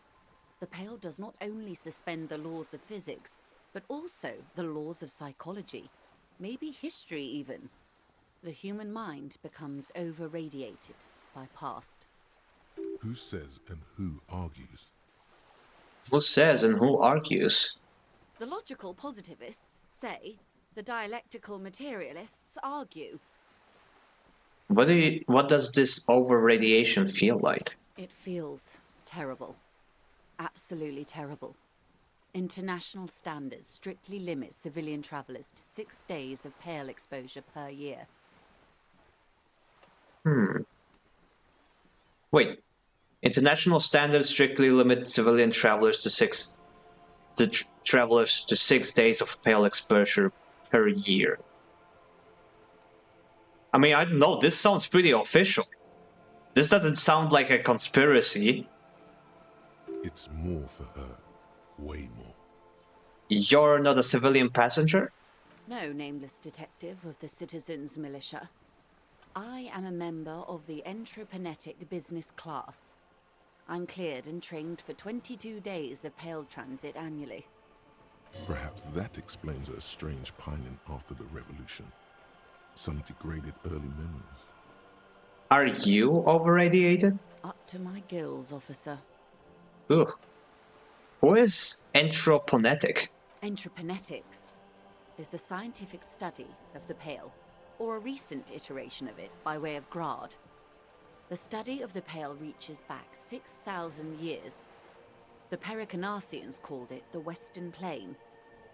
They had not traveled the entire circumference of the Pericarnassian Super Isola. It was not merely in the west, it was everywhere, even then, surrounding them. Did they cross it? The Western Plain? There are signs of pre-modern crossings. Successful navigation of the Pale relies not just on technical know-how, but intensive psychological preparation. Some of these tactics have been known for thousands of years. What has entroponetics changed then? Nothing. We remain powerless before the Pale. The only real advance in Pale transit is the speed with which an aerostatic craft can pierce it. Less exposure leads to less effects later. Aerostatic craft? Hybrid airships, Detective. Conventional rotors or jet engines no longer add velocity after the point of reference for motion is suspended, once you've crossed from near Pale to far Pale. In essence, we throw them in and they come out the other end. If we throw them precisely.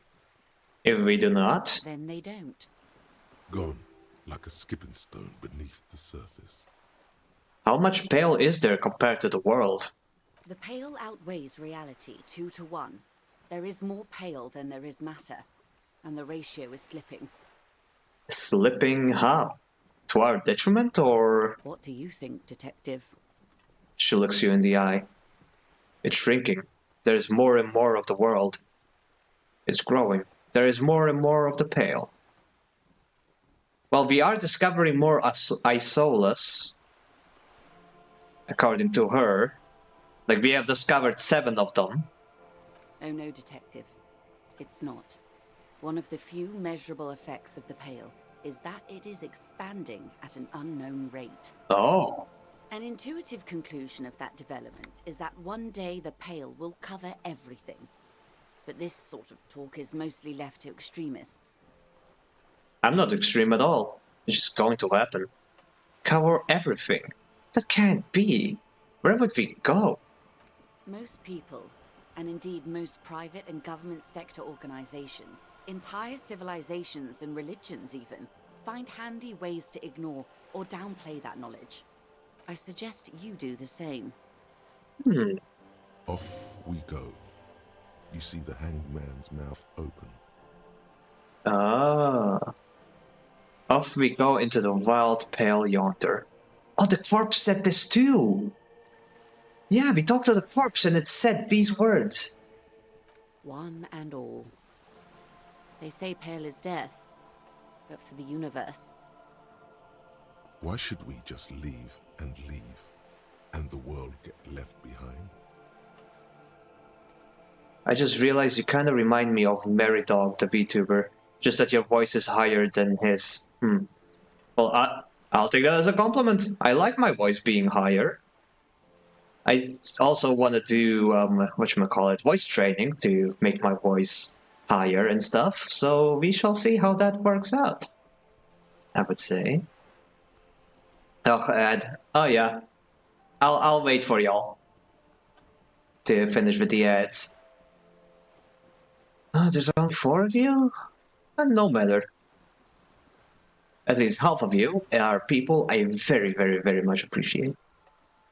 Your voice is good as a compliment. Aww, thank you. Thank you, thank you. There's a few people who said that that my voice is a bit higher than it used to be in the past, which is definitely a good thing. As I haven't even been doing any voice training yet. So I'm curious where I can take this low voice of mine.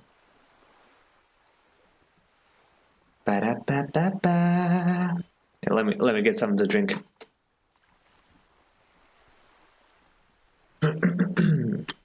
Calming and gentle. Graceful sounds good. No. Interesting. The voice acting route is still possible. Hey, now let's be modest.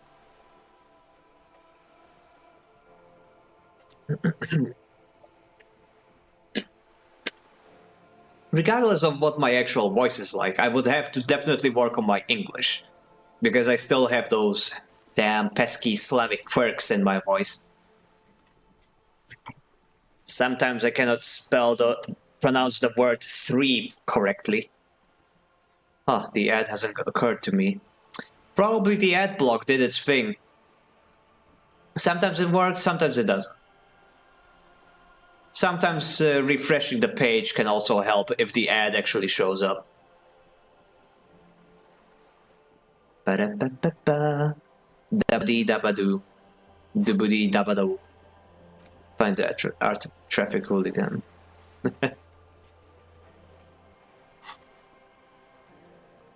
Okay, you know what? Let's snap back to reality. Oh, there goes gravity.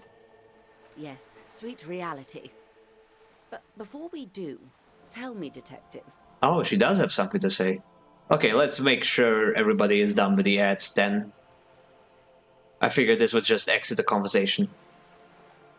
Ba-da-ba-ba-ba. Oh yeah, and once we're done with this conversation, I'm gonna be calling the stream, so yeah. You must be fun to be around in real life. I would like to think so. I would very much like to think so. I do believe that I am more pleasant company in person than I am on the internet, because sometimes I have trouble dealing with... you know, when you're talking to somebody on a voice chat and stuff, it's difficult to tell when they're about to start talking and when they're finished talking.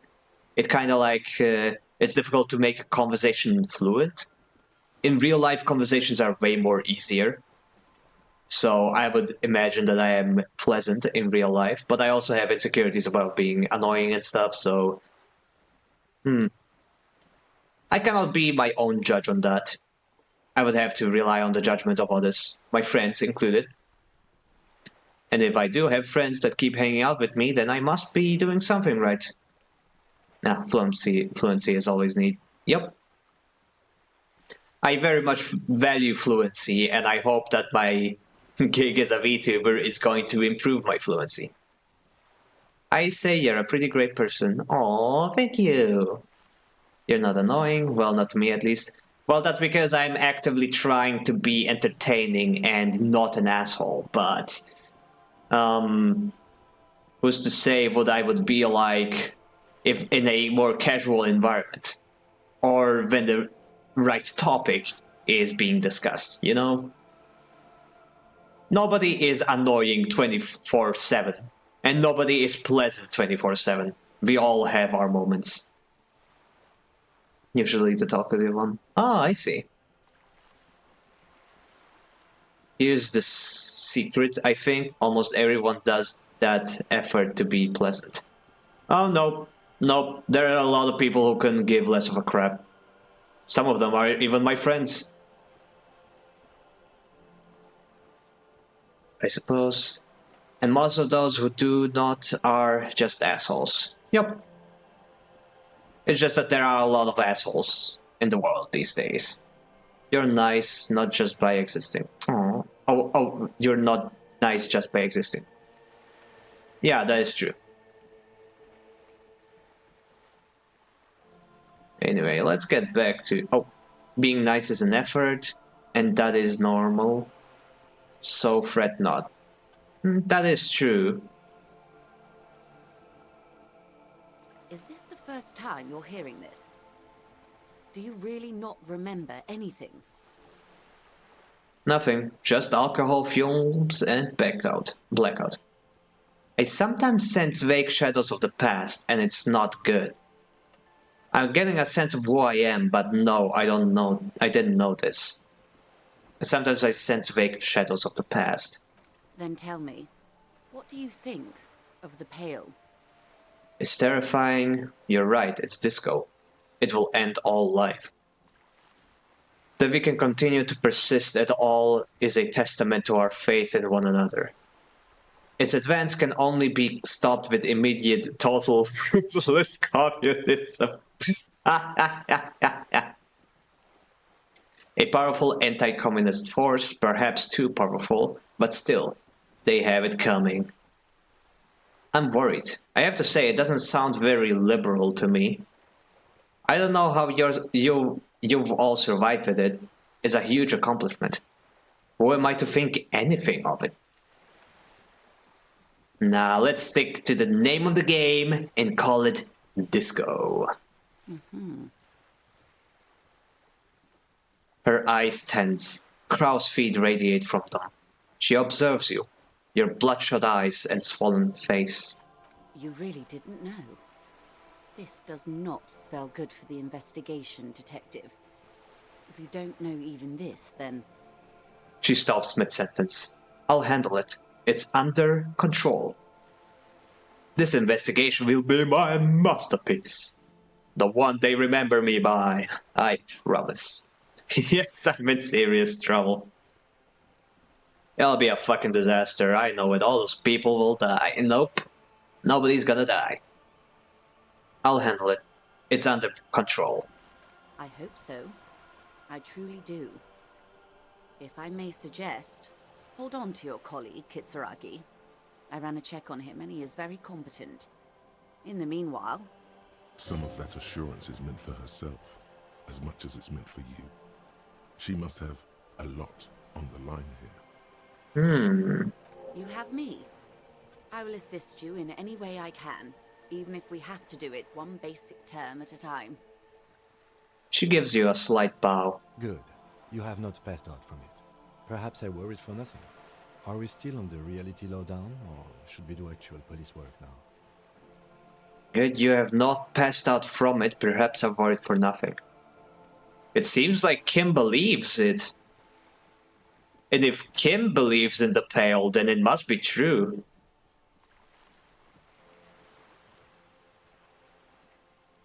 You needn't have worried. That was fucking insane, Kim. Right, let's get back to work, Lieutenant. Some more reality lowdown before we go. You needn't have worried. But I did. Anyway. Looks around, a little uncomfortable now. Damn it, you're a grown man, the lieutenant thinks. Shouldn't have gotten protective hair. Aww. Oh, he picks up me as a little brother. Sometimes cruelty slips out, I think, and sometimes it's used as a tool to hurt. Cruelty as a leverage for the awful. Sad, I know, but we can also do our best to be against it. Yep.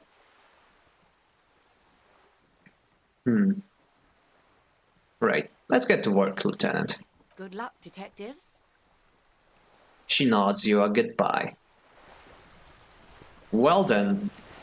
That was interesting. Okay, can I talk to Kim about this? Nope, I cannot. Wow, okay, that was a huge lore dump, not gonna lie. So it doesn't look like we're on Earth. It looks like we're in a completely different kind of world. A world where you travel between continents through a intradimensional weave of nothingness. Very interesting when you think about it. Kind of reminds me of Dragon Age. Just you would have to pass through the Fate to reach other locations. Very interesting. Yeah, fascinating conversation. Okay, let's make a save. Yes, indeed. Make a proper save. And yeah, I think we have done very well today. Done lots of progress. Found our main suspects. And yeah, done a lot of good stuff. The more save, the merrier. Yeah, I'm the kind of person who saves before every major decision, so my save files look huge. You should have seen my save files for Skyrim. I had like a couple hundred of those. I might still have those somewhere now that I think about it. Whenever I deleted that game or was done with it, I would save my save files in a special folder in case I want to play that game again, so that I can safely delete it. Oh my, indeed. Alrighty then, let me check if we got anybody we could raid. Raid Shadow Legends. I keep forgetting to save because I'm one to play long for once. I see. Yeah, I don't really have that problem. I'm a chronic saver, but what's even worse is I am a chronic reloader. I have to reload my gun every time, after every shot. I need to spam that reload button, even if it's to my detriment. Okay, following. Oh, Yuria is online. Somebody I found I met yesterday or the day before yesterday. Yeah, she's fun. Oh, she's playing Night Rain. Oh, that's gonna be fun to watch. I enjoy Night Rain. Oh, yes indeed, go get some rest. Insomnia would kill you if you don't get enough rest. I heard virtual stuff like saves and tabs. Tabs. Oh no, you're one of dumb. You're one of dumb. But yeah, no need to stick around the raid. Y'all can go and chill and vibe. One bread, finish of one bread, finish of one bread, finish of one bread, finish of one bread, finish of one bread. Finish one bread. Bread. Okay, raid. Okay, what's her name again? Ria.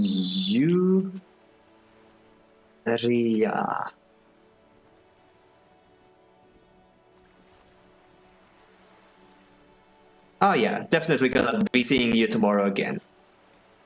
So okay, thank you all again, lovely viewers of my chat, of my server. I will drink that, definitely.